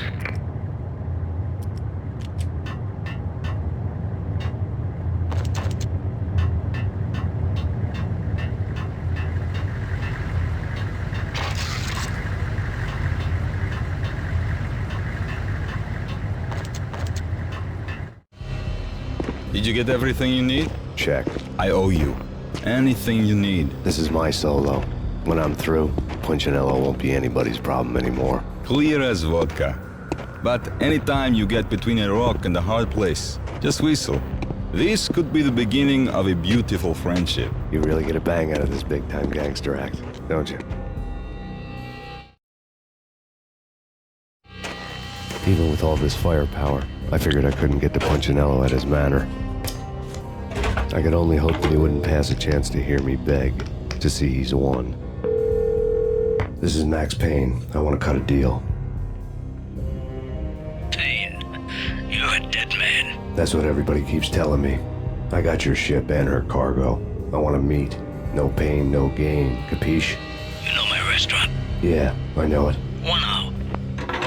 Punchinello's restaurant had seen better days. Snow was falling like ashes from post-apocalyptic skies, but that was outside. Things would soon get hot in the Don's restaurant.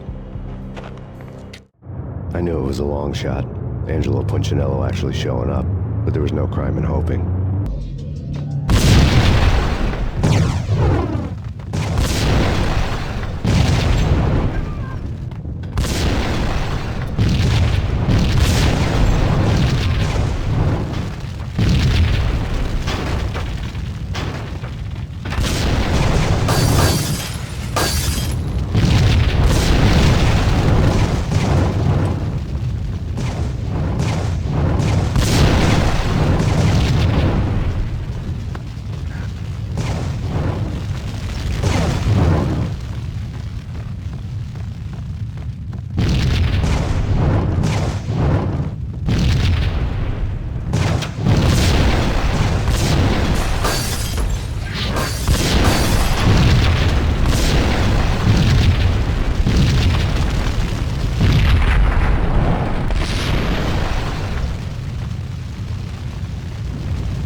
Punchinello was burning to get me.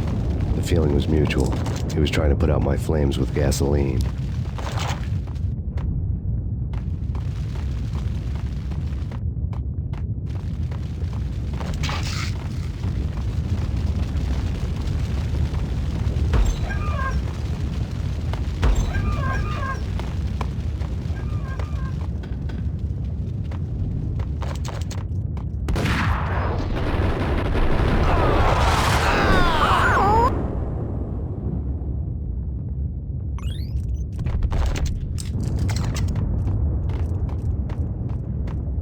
The mobsters have been guarding a real treasure.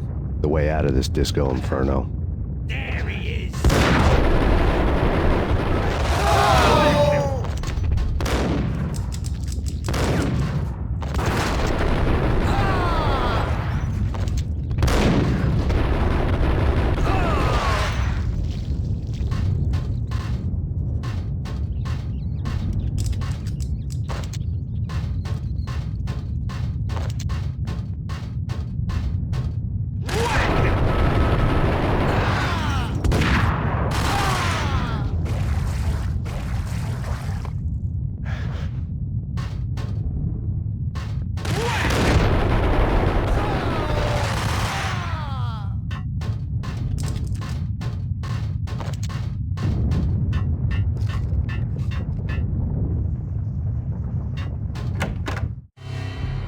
Vlad had seen my smoke signals. The Mercedes was revving to go, almost drowning out the banshee wail of the sirens. You coming? We'll drop you off at the Punchinello Manor. Sounds good to me. When this is over, look me up. I could use a professional like you. I'll keep that in mind.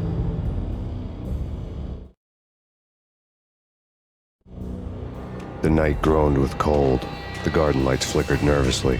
In their light, the falling snow was dead white before the darkness ate it up. I had heard the stories. The trio were mad dogs. They'd have hung the heads of their enemies over the manor gates if the capo had only let them. Punchinello wanted Payne. He'd see the pain. The trick in my situation was that there was no trick, no matter what the movies tell you. No rules, no secret mantra, no roadmap. It wasn't about how smart or how good you were. It was chaos and luck, and anyone who thought different was a fool. All you could do was to hang on madly, as long and as hard as you could. Someone had graciously left the back door open for me and killed the guards. My money was on Mona. I knew the trio would be standing between me and Punchinello. I had read their rap sheets, thick as phone books. No one would be walking out of here alive. The numbing cold of the broken night had followed me in. Upstairs, the trio tangoed down the manor halls to the silent rhythm of their murderous hearts, the blood of their victims rust on their lips.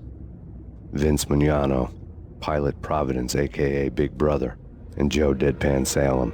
The pistol was a frozen lump in my hand, piercing the skin, gnawing me to the bone.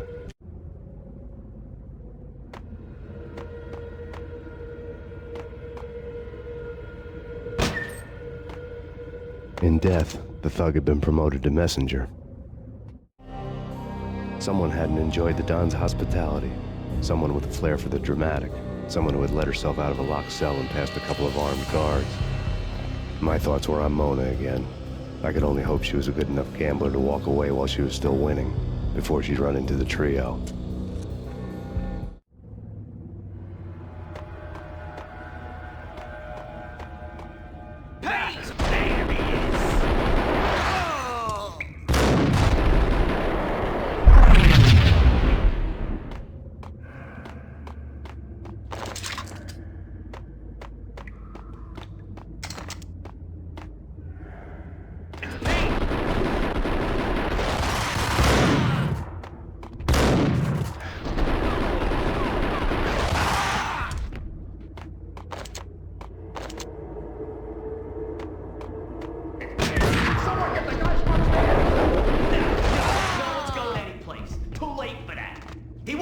We waste them. Payne and Joe and Pilot won't get the credit for this kill.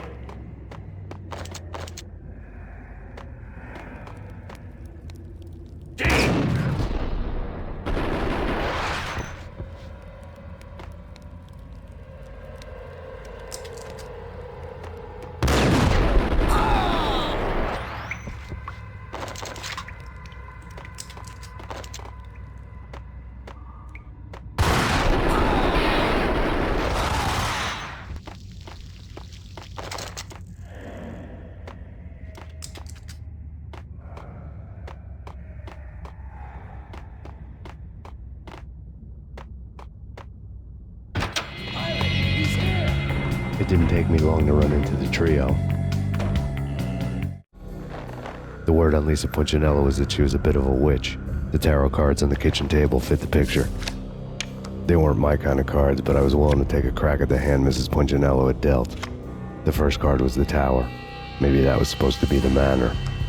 It got easy after that.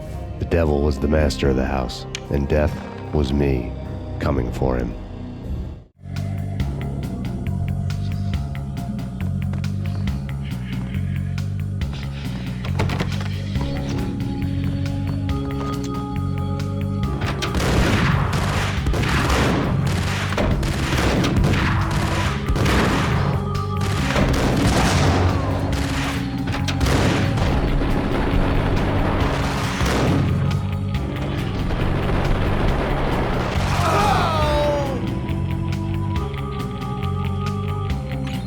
One down, 2 to go. Hold it!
will. Stop anything. They come.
It was too late for her.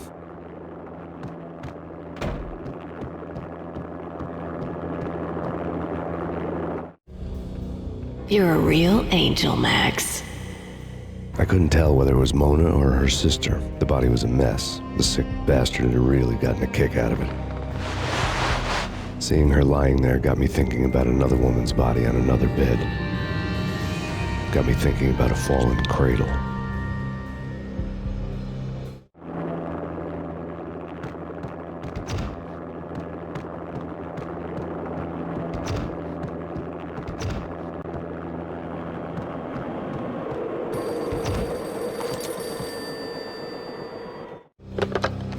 Max Payne. Talk to me. Alfred Woden. You've got company. An armed helicopter just landed on the manor grounds. You must hurry. The more the merrier. End of the road, Payne. Vince Mugnano.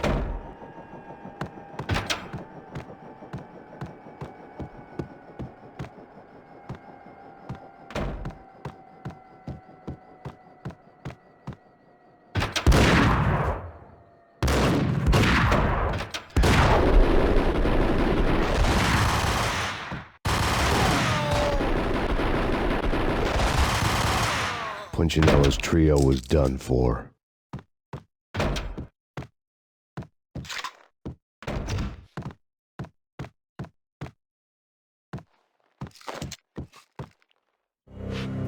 Outside my door.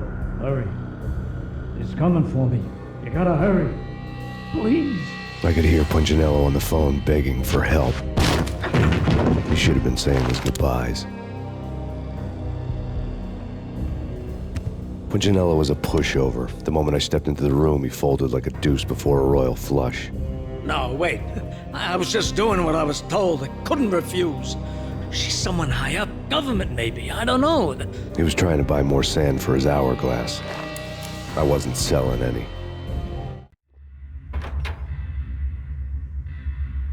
No, I told him nothing.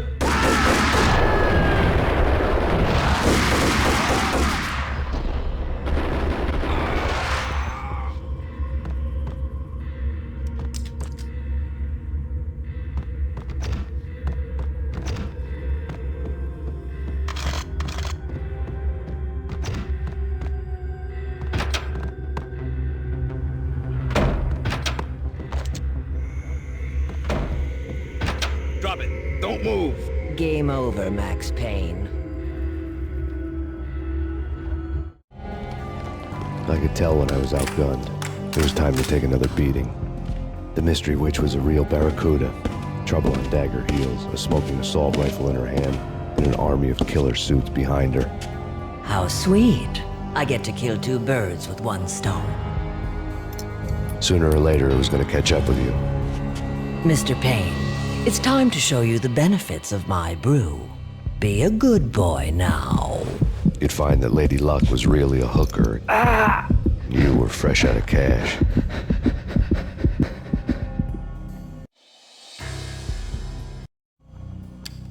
Gentlemen, we're done here. Take me to Cold Steel. She had just given me an OD of Valkyr. I could feel green fire eating my brains. They turned to steam. They did a fade on me. I'd never had a chance. The witch had got me just as sure as if she put a gun to my head and pulled the trigger. The shadows rushed me, bruised mugshot faces hungry for revenge. They knew my weak spots and closed in for the kill. The floor turned into a vortex of green blood. I fell. The flesh of fallen angels.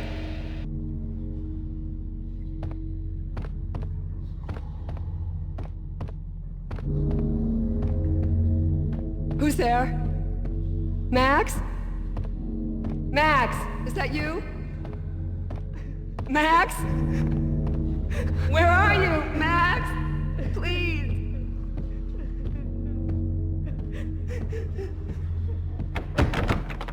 No, please, Max, no. I'm sorry. Please don't, Max, no, please. Max? Where are you, Max? Please. The letter was staring at me. There was something disturbingly familiar about the letter before me. The handwriting was all pretty curves. You're in a graphic novel. The truth split my skull open, a glaring green light washing the lies away. All of my past was just fragmented still shots, words hanging in the air like balloons. I was in a graphic novel. Funny as hell. It was the most horrible thing I could think of.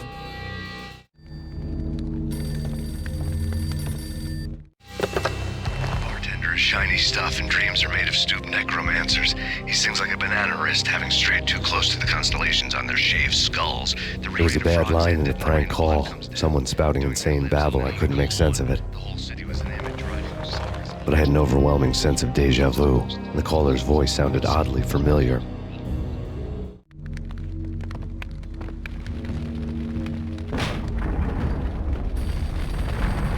The weird piece of paper looked dangerous. There was something disturbingly familiar about the letter before me. The handwriting was all pretty curves. You're in a computer game, Max.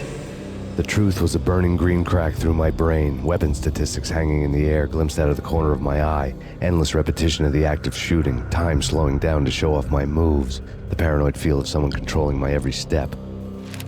I was in a computer game. Funny as hell, it was the most horrible thing I could think of.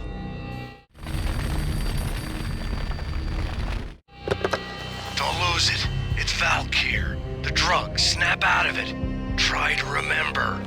It was a bad line in a prank call. Someone spouting insane babble. I couldn't make sense of it. But I had an overwhelming sense of deja vu, and the caller's voice sounded oddly familiar.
Max! No! Max!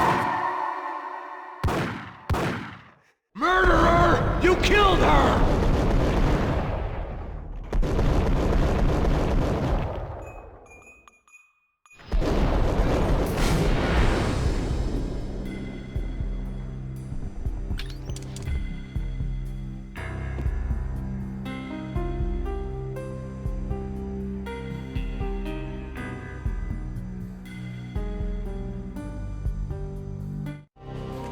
Max, something happened at the office today. A strange memo. Something about Vikings. Honey, I gotta run. You can tell me all about it this evening. Have a nice day, darling. The bullet holes were rubies on her chest, blood glowing on her ivory skin. She was so beautiful. The killer was smiling. The flesh of fallen angels.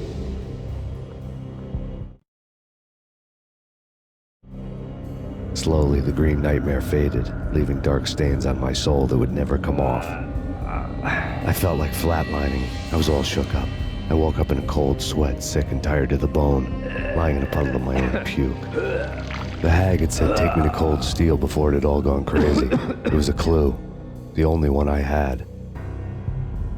It took me forever to crawl back to my feet and hit the road, but when I did, I drove straight to Cold Steel Foundry outside the city.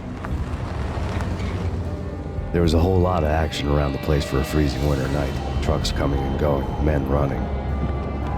I had the drop on the mystery witch. She thought I was dead. I was on her blind side. I was going in. The bad trip had put me in a crazy mood, adrenaline pumping through my aching veins. Staggering on the mill roof in ice and snow and wild wind, I was a ninja. My kung fu was strong. I wasn't kidding anybody. At best, I was Superman on kryptonite about to fall through a skylight, down to where it was all going down. A half-abandoned industrial area in the middle of nowhere. The factory was a perfect front for any number of illegal activities.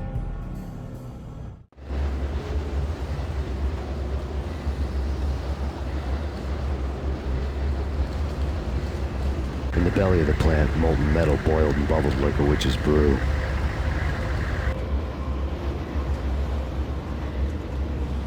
Casualty status?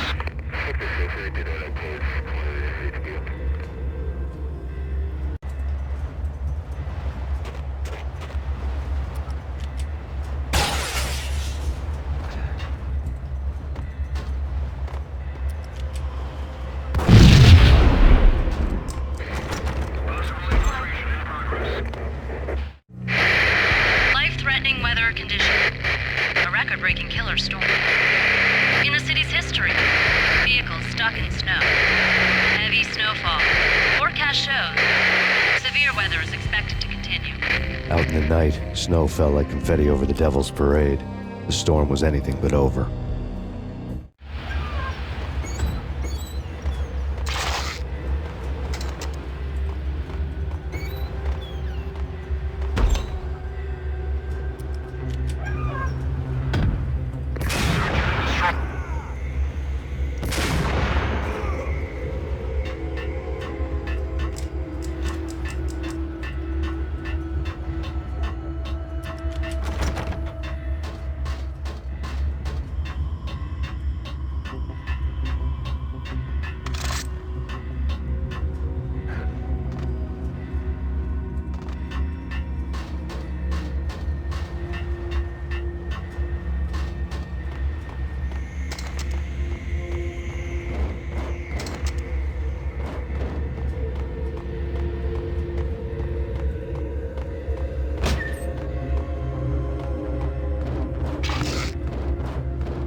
Moving to the danger area.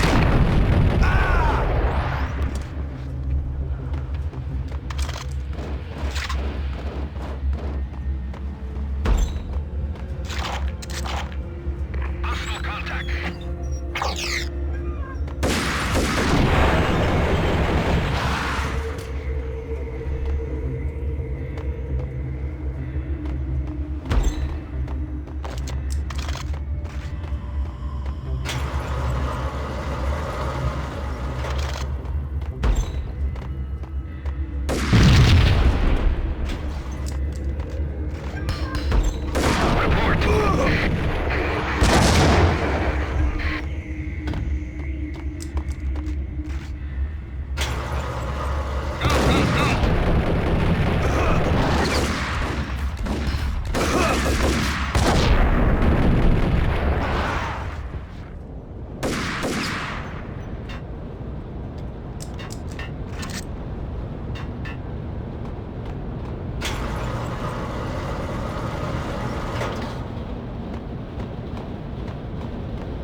Can you believe it? Shoot to kill.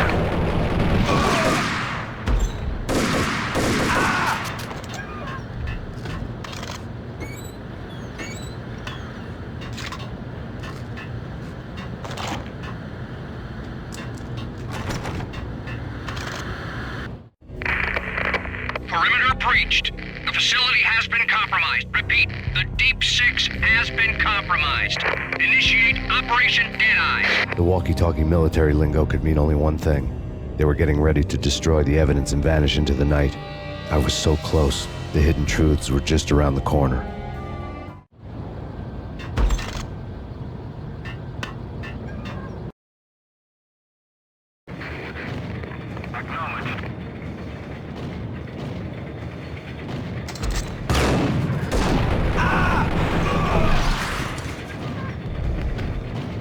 Folder on the table told a grim tale. The mercenaries were running a tight operation, paperwork and all. Merchandise missing again. A chemist had tried to smuggle it out for his own private party. Locked him up in cell B7 in D6's old test facility to wait for proper processing. I was close enough to hear the secrets, just beyond the next doorway.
Processing diagrams fill the control room screens, all but one.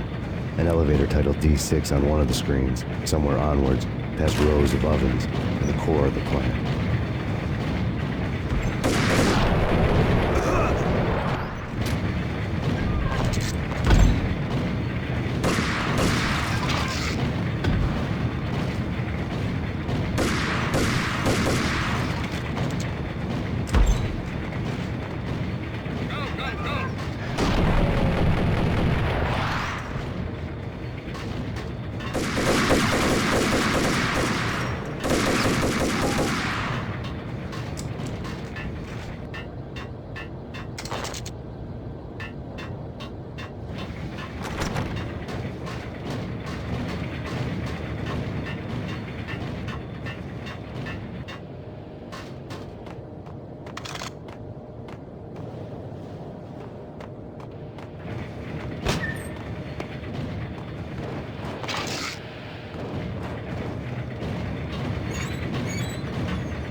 I'd taken on the role of the mythic detective, Bogart as Marlowe, or as Sam Spade going after the Maltese Falcon to unravel all the mysteries.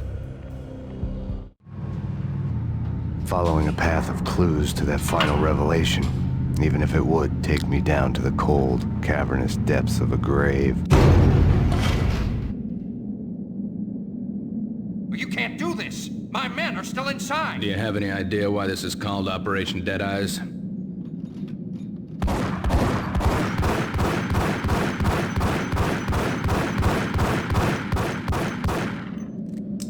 I think he's dead already. Let's do it.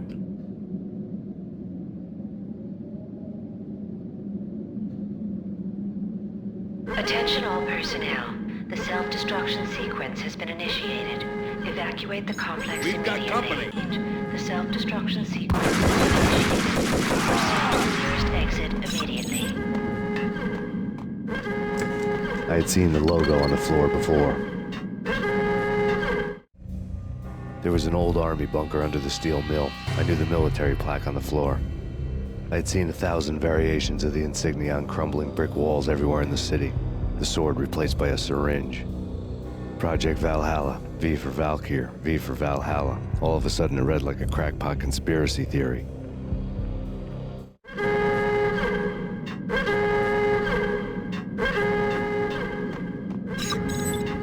Abort! Abort! The self-destruction sequence... Go!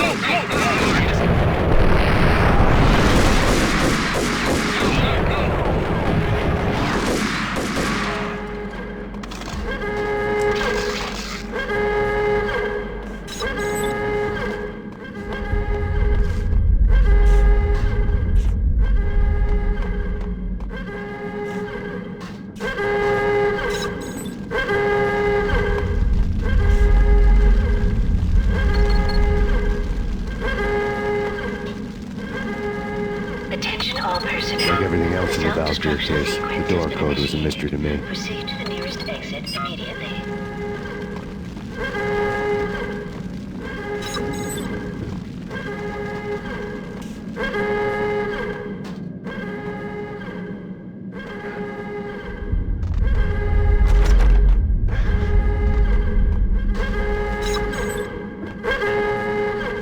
The chemist had been using the workstation when he died. The half-life of the lab rat had ended online, his password blinking on the screen. 665, the neighbor of the beast. Decontamination in progress. Decontamination completed.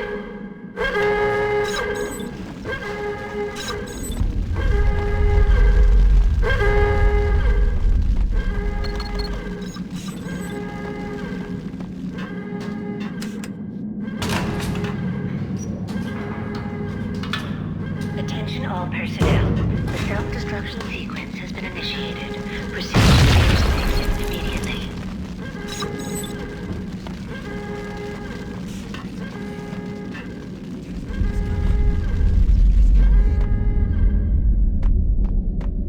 Hey! In here! Hey. Thanks. I thought I was gonna die in there for sure. I need you to get me through the decontamination chamber airlock. You're crazy! No way! The place is blowing up, for Christ's sakes! Either that or back to the cell. Your choice. Okay, I'll do it. I'll do it.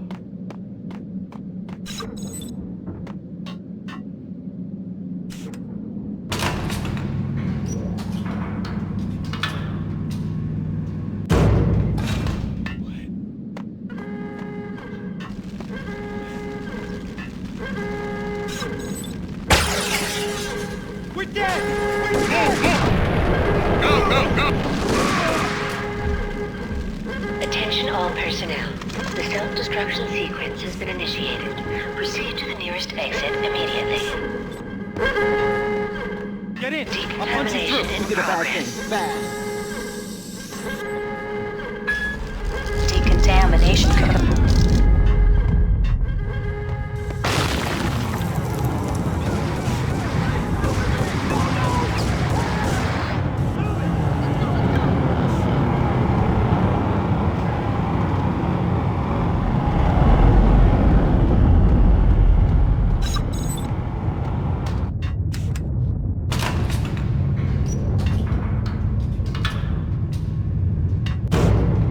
was caught in the middle of the deadly web that was the Valkyrie case.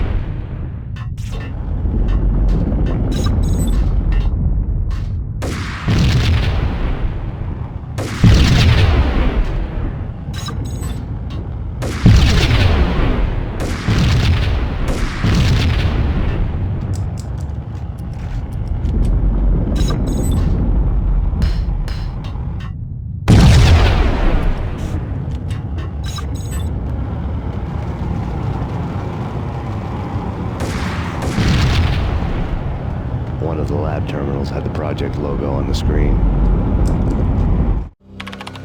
Top secret. Project Valhalla. U.S. Army. Yggdrasil Network. Valhalla, the otherworldly place in Norse mythology where the bravest heroes spent their afterlife feasting and fighting forever, their wounds miraculously healed night after night. Valkyr, the maidens who chose the most courageous Viking warriors and carried them to Valhalla. 1991. The research objective is to create a chemical substance to enhance the stamina and morale of infantry troops. 1995. Results unsatisfactory. Project canceled. Someone had decided to continue the sick experiment unauthorized. Project compromised. Data leak. Fix the damage by any means necessary. Security clearance red. Authorized by the project lead. Field test. Double the dosage for all the remaining test subjects. Observe and record the subject's behavior in an urban setting. The drop-off point was my old address in New Jersey. The file dated 3 years ago. Just when you thought you had reached the deepest depths of horror, it suddenly got worse. How to turn off that small voice inside your head that started to whisper that you should be glad that now, if not before, your revenge was justifiable on any conceivable moral scale. That small voice proved, beyond any doubt, that I was damned. The dagger-heeled woman had come and gone a long time ago. There was nothing more for me to do. The bunker's name was acting as a self-fulfilling prophecy.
Piece together a jigsaw, and the final picture is you finishing that same puzzle. A mad, green-eyed killer standing behind you. An urban legend come true. The Project Valhalla test subjects had been the mad junkies who had murdered my loved ones. The rest was simple body count math. It all pointed to her. Ms. Valkyr. The factory went up in a fiery inferno behind me. All my leads were dead, turned to smoke and dust. I had lost my way. I hadn't slept in a million years.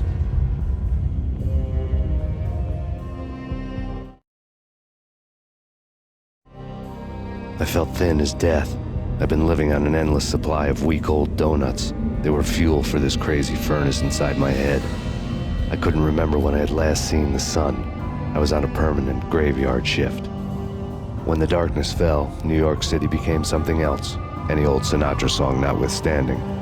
Bad things happened in the night, on the streets of that other city, Noir York City.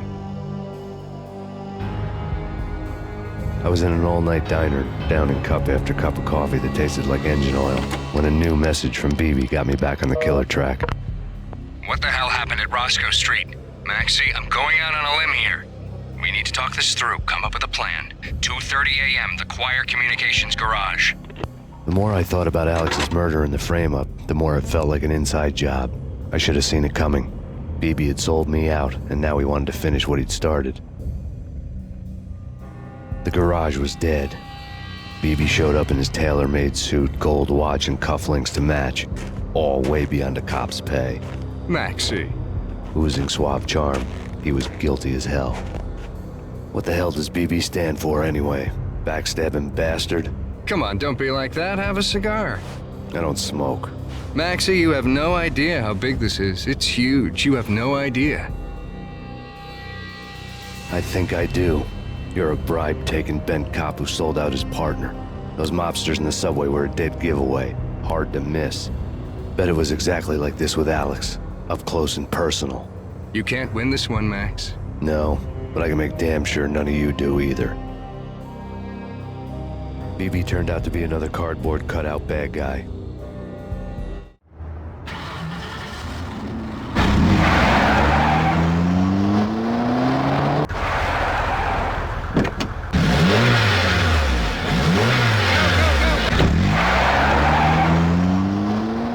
Bad cop on the take. A cowardly right-hand man fleeing from the scene, leaving his paid thugs to do his dirty work.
reports of a fire at the Punchinello Manor in Westchester.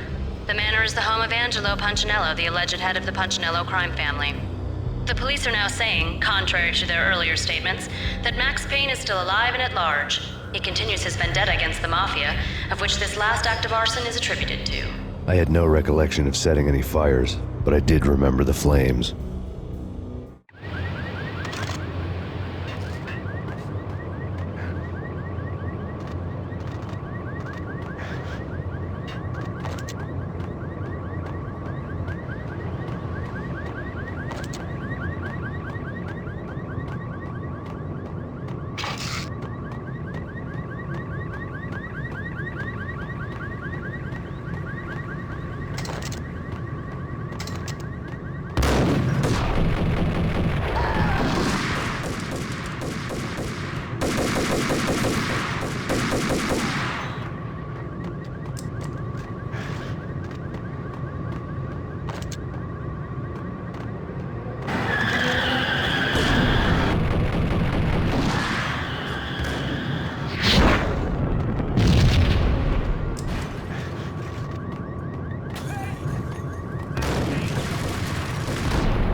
Refuse to do the smart thing.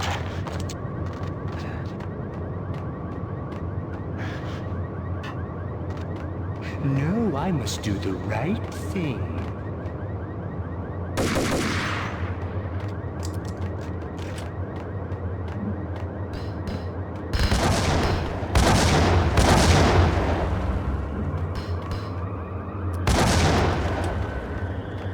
A payphone started to ring.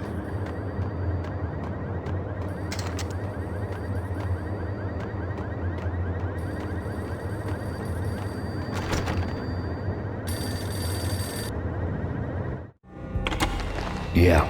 Max Payne? Whatever does it for you. This is Alfred Woden. I can give you the name of your enemy. Come to the Asgard building presently. We are expecting you.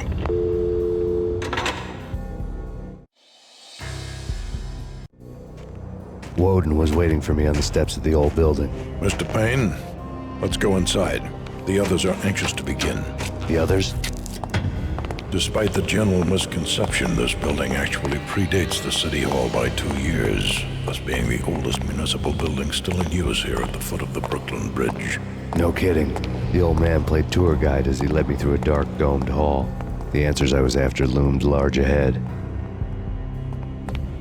Mr. Payne, I would like to introduce you to my colleagues in what we call the Inner Circle. You've been watching too much X-Files. You have seen the files on Project Valhalla. We can fill the gaps, provide you with the information missing from those files. We were all involved in the early stages of the project during the Gulf War. What's the catch? We would very much like to blow this thing wide open, but our hands are tied. Her name is Nicole Horn. She was the key figure in Project Valhalla. When the funding was discontinued, she simply refused to quit. She knew exactly what she had in her hands. Nicole Horn is the president of Acer Corporation. She has more than half the city in her pocket. This must be kept under wraps. If you try to go public with this, we will deny any knowledge. We need you to take her out. Afterwards, we can protect you. Make all the charges go away. That was the cue for the killer suits to kick in the doors and swarm inside.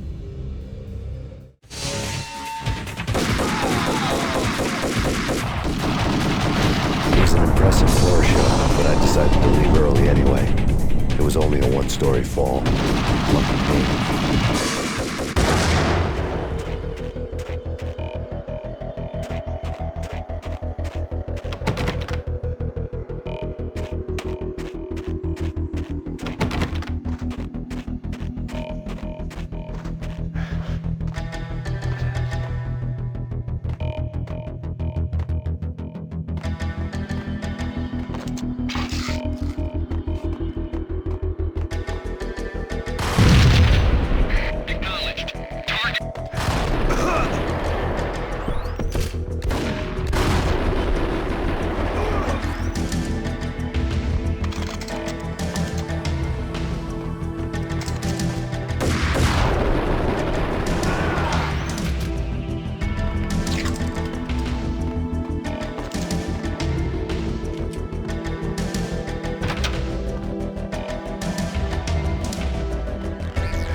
One of the monitors showed what was left of the Inner Circle.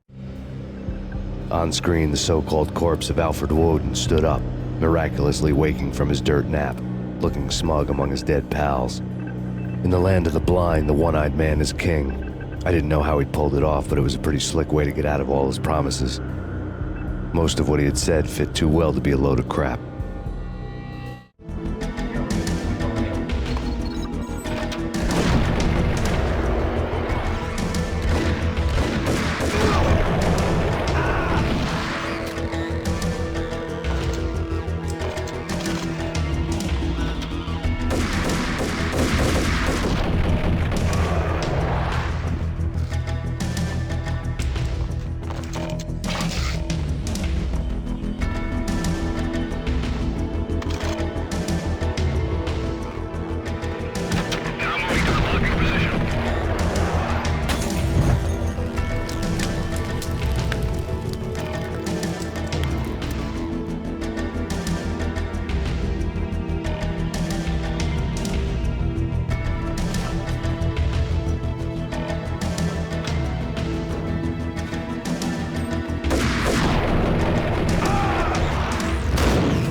is your answer to those saying that he's actually providing a service long overdue to the city? This crusade nonsense has gone too far. He's out of control. It must stop. He will be stopped.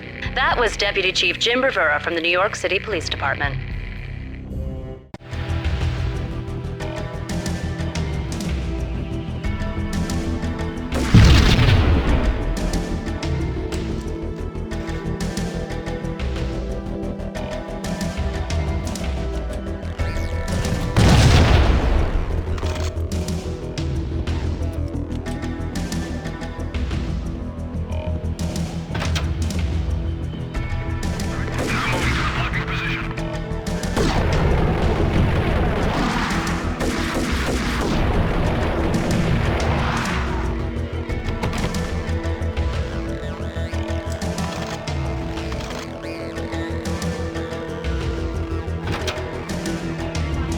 A videotape lay on the desk.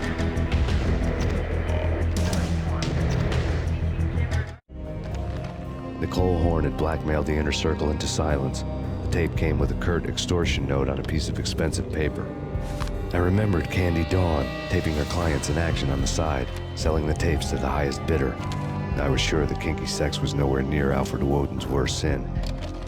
But I had a feeling that when this was over, any collateral would come in handy.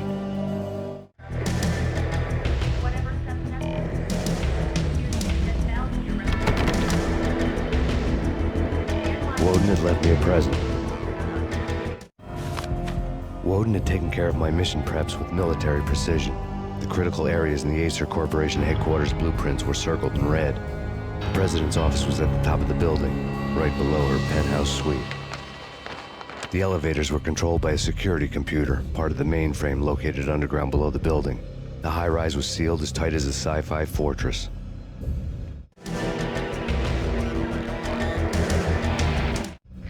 Nothing seems to stop Acer Corporation's phenomenal victory march. Incredibly, the stocks are still rocketing. Worried experts already see a danger in the company's success. Some have gone as far as to say that Acer Corporation is about to become an even bigger monopoly than Microsoft ever was.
Sundance Kid.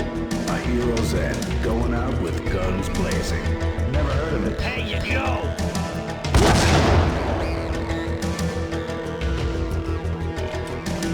What the?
dreamed of revenge. Those dreams were always nightmares, of coming close and then failing.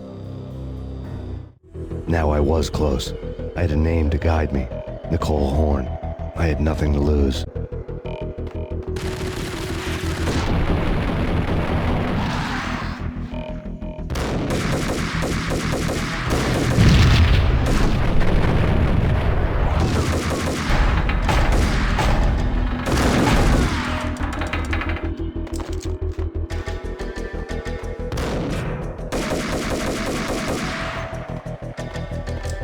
The Inner Circle had quite a track record. Project Valhalla had not been the only thing the Inner Circle had been involved in. There were rows of cabinets full of files. The Serpentine Secret Society went back a long way, always pulling strings from the shadows. I couldn't say I was sorry. Woden's move in some Byzantine power game had cut the Circle's membership roster to 1. The old man wanted me on cleanup duty. It was my mess, too.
CIA, FBI, you've seen... I need backup.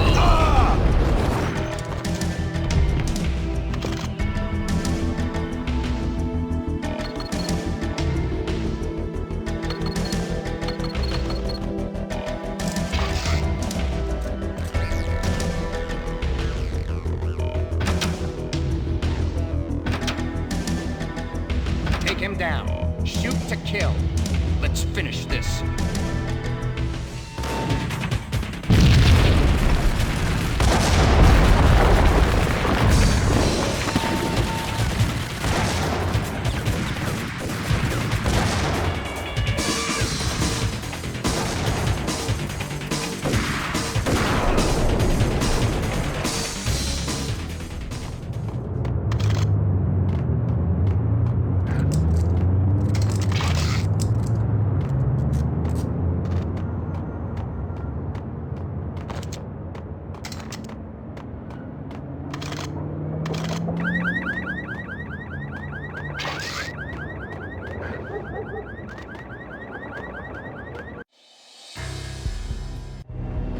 Mine wasn't the most original approach to the problem.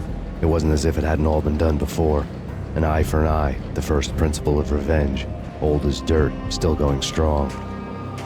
The cardinal rule in going after someone with an intention to kill was not to make it personal, which it almost always ended up being anyway. It did with me. I took my time, cruising around the city in the snow. There was no hurry. I knew what I had to do now.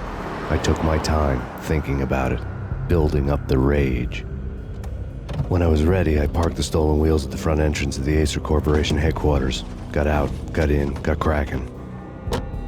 I had a bullet with Nicole Horn's name on it. I had 10,000 bullets with the Hag's name on them. She had ultra-high-tech security systems, enough mercenaries and weaponry to start World War III. There was no fear. New York disappeared behind a veil of snow. I had crossed the threshold. This was her domain, sleek and sexy and soulless, all glass and steel. A place of color-coded security key cards, metal detectors, and surveillance systems.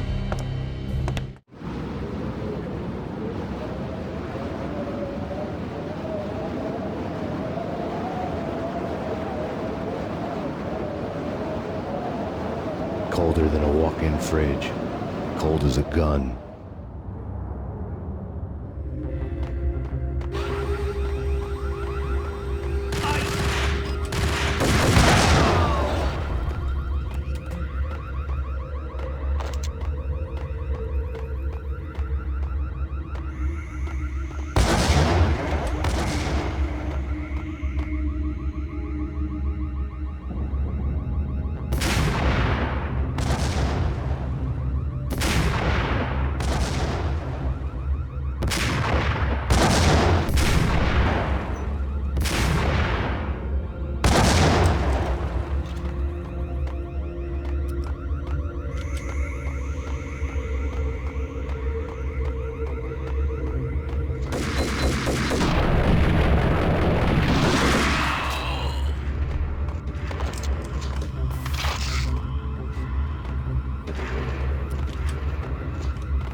looking good.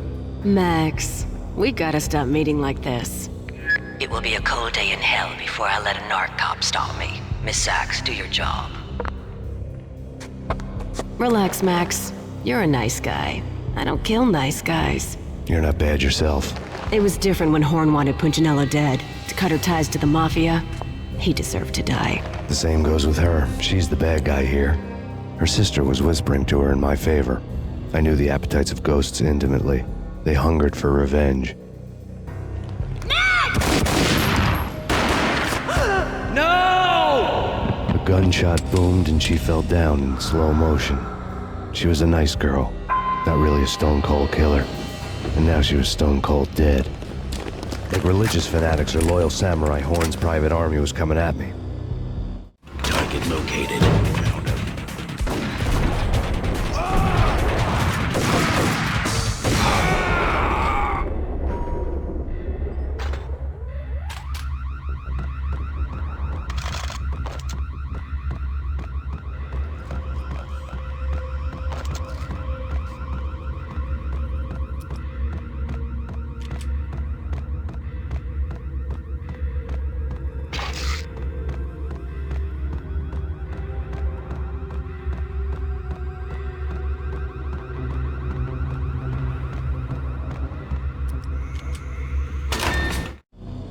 When the elevator came back down, Mona was gone. There was a lot of blood, but no body. Something clicked for the final time. My mind had never been so clear, as if somewhere high above the storm clouds were already gone, cold stars blazing from the black skies.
Action movies, and I'm talking about the coolest of the cool. It always seems like time.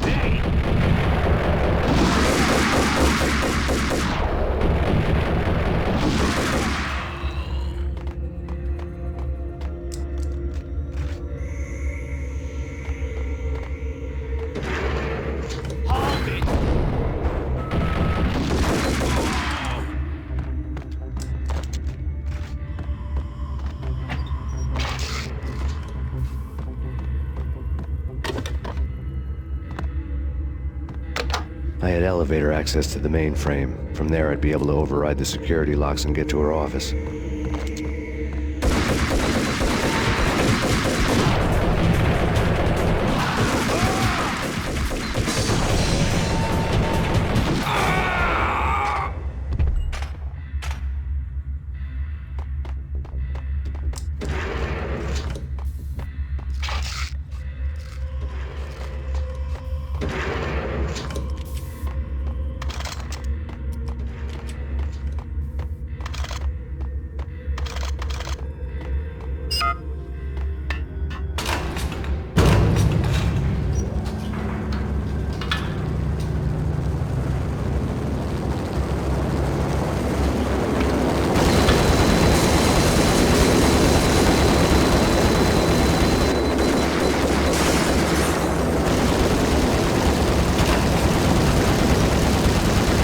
The unmarked chopper was Horn's pet guardian, inhuman and flawless. It was stalking me. I hate to be stereotyped. I'm not a cold-blooded killer. I'm a night. Kill the bastard! Kill the bastard! Ah!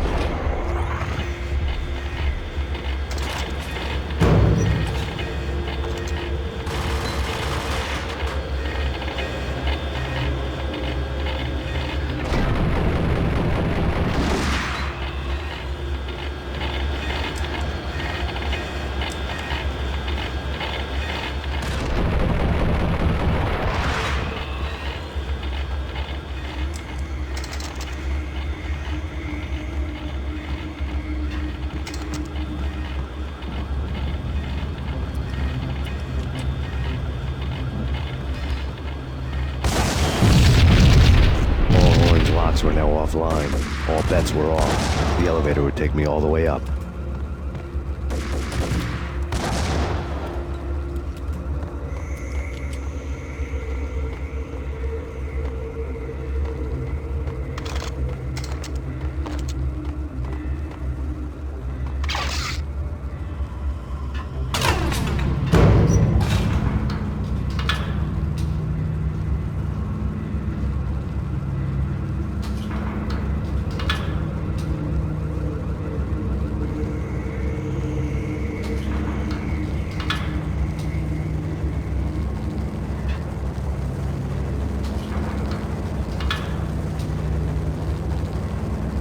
Seen from this height, the night seemed to stretch on to eternity. A hint of desperation had crept into the snowstorm, as if it was trying to get it all out before the end.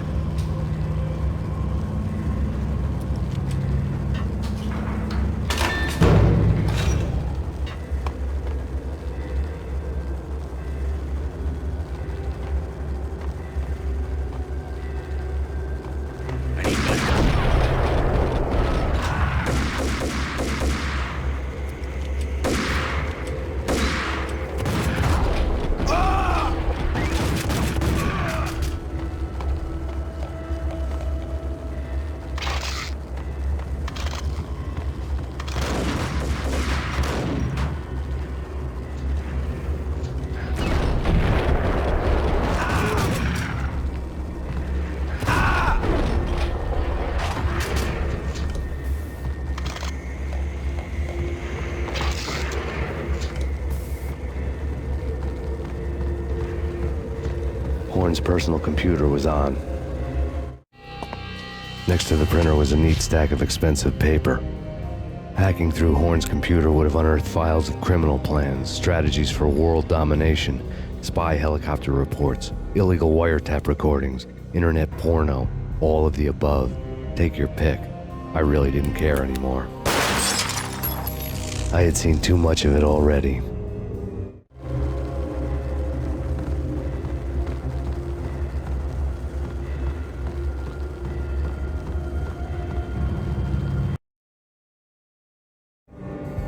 Valkyr had been meant to be a white-winged maiden that would lift you to a warrior's heaven, but it turned out to be a one-way demon ride to hell. The devil was in the drug. I knew. I had met him.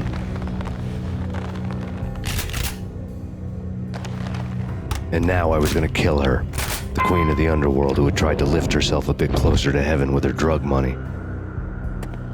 No begging, no bribes. She knew better. Honor among killers. We who were about to die. Both of us knew how this would end, in pain and suffering. All this because your wife stuck her nose into things that were none of her business.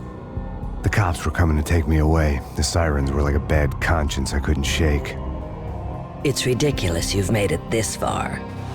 You won't be alive when they get here. Stop him!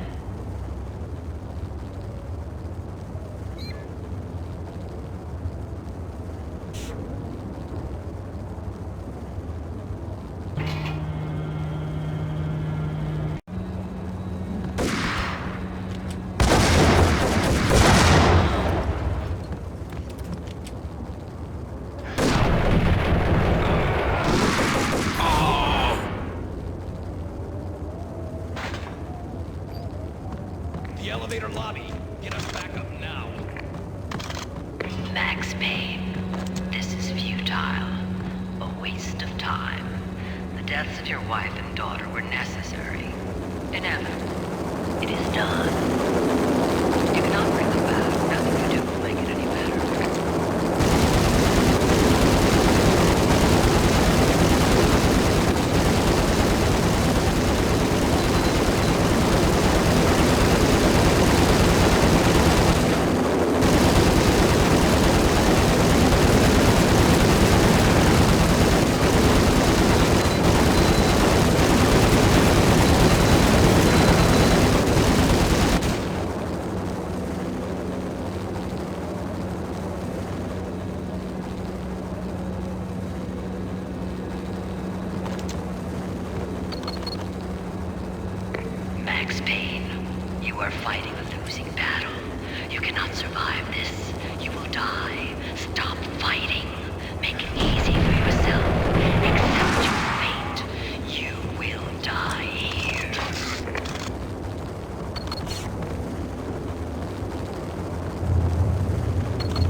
Max Payne, face it. You are up against an unbeatable force. You have already lost. You have lost. Only death will set you free from your pain. Accept it. Surrender. Give up. We have him in the North Lounge. Send us a signal.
as soon as the wind dies down. Don't like the look of that mast.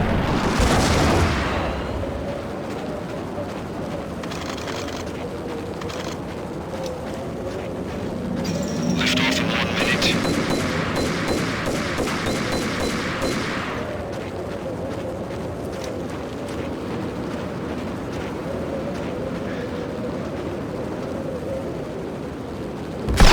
Lift off in 45 seconds.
all dead.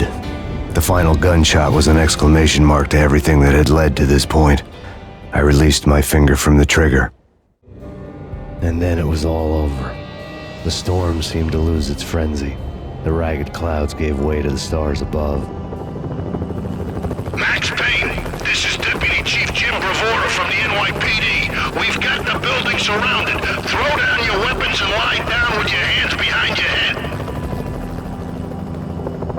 A bit closer to heaven.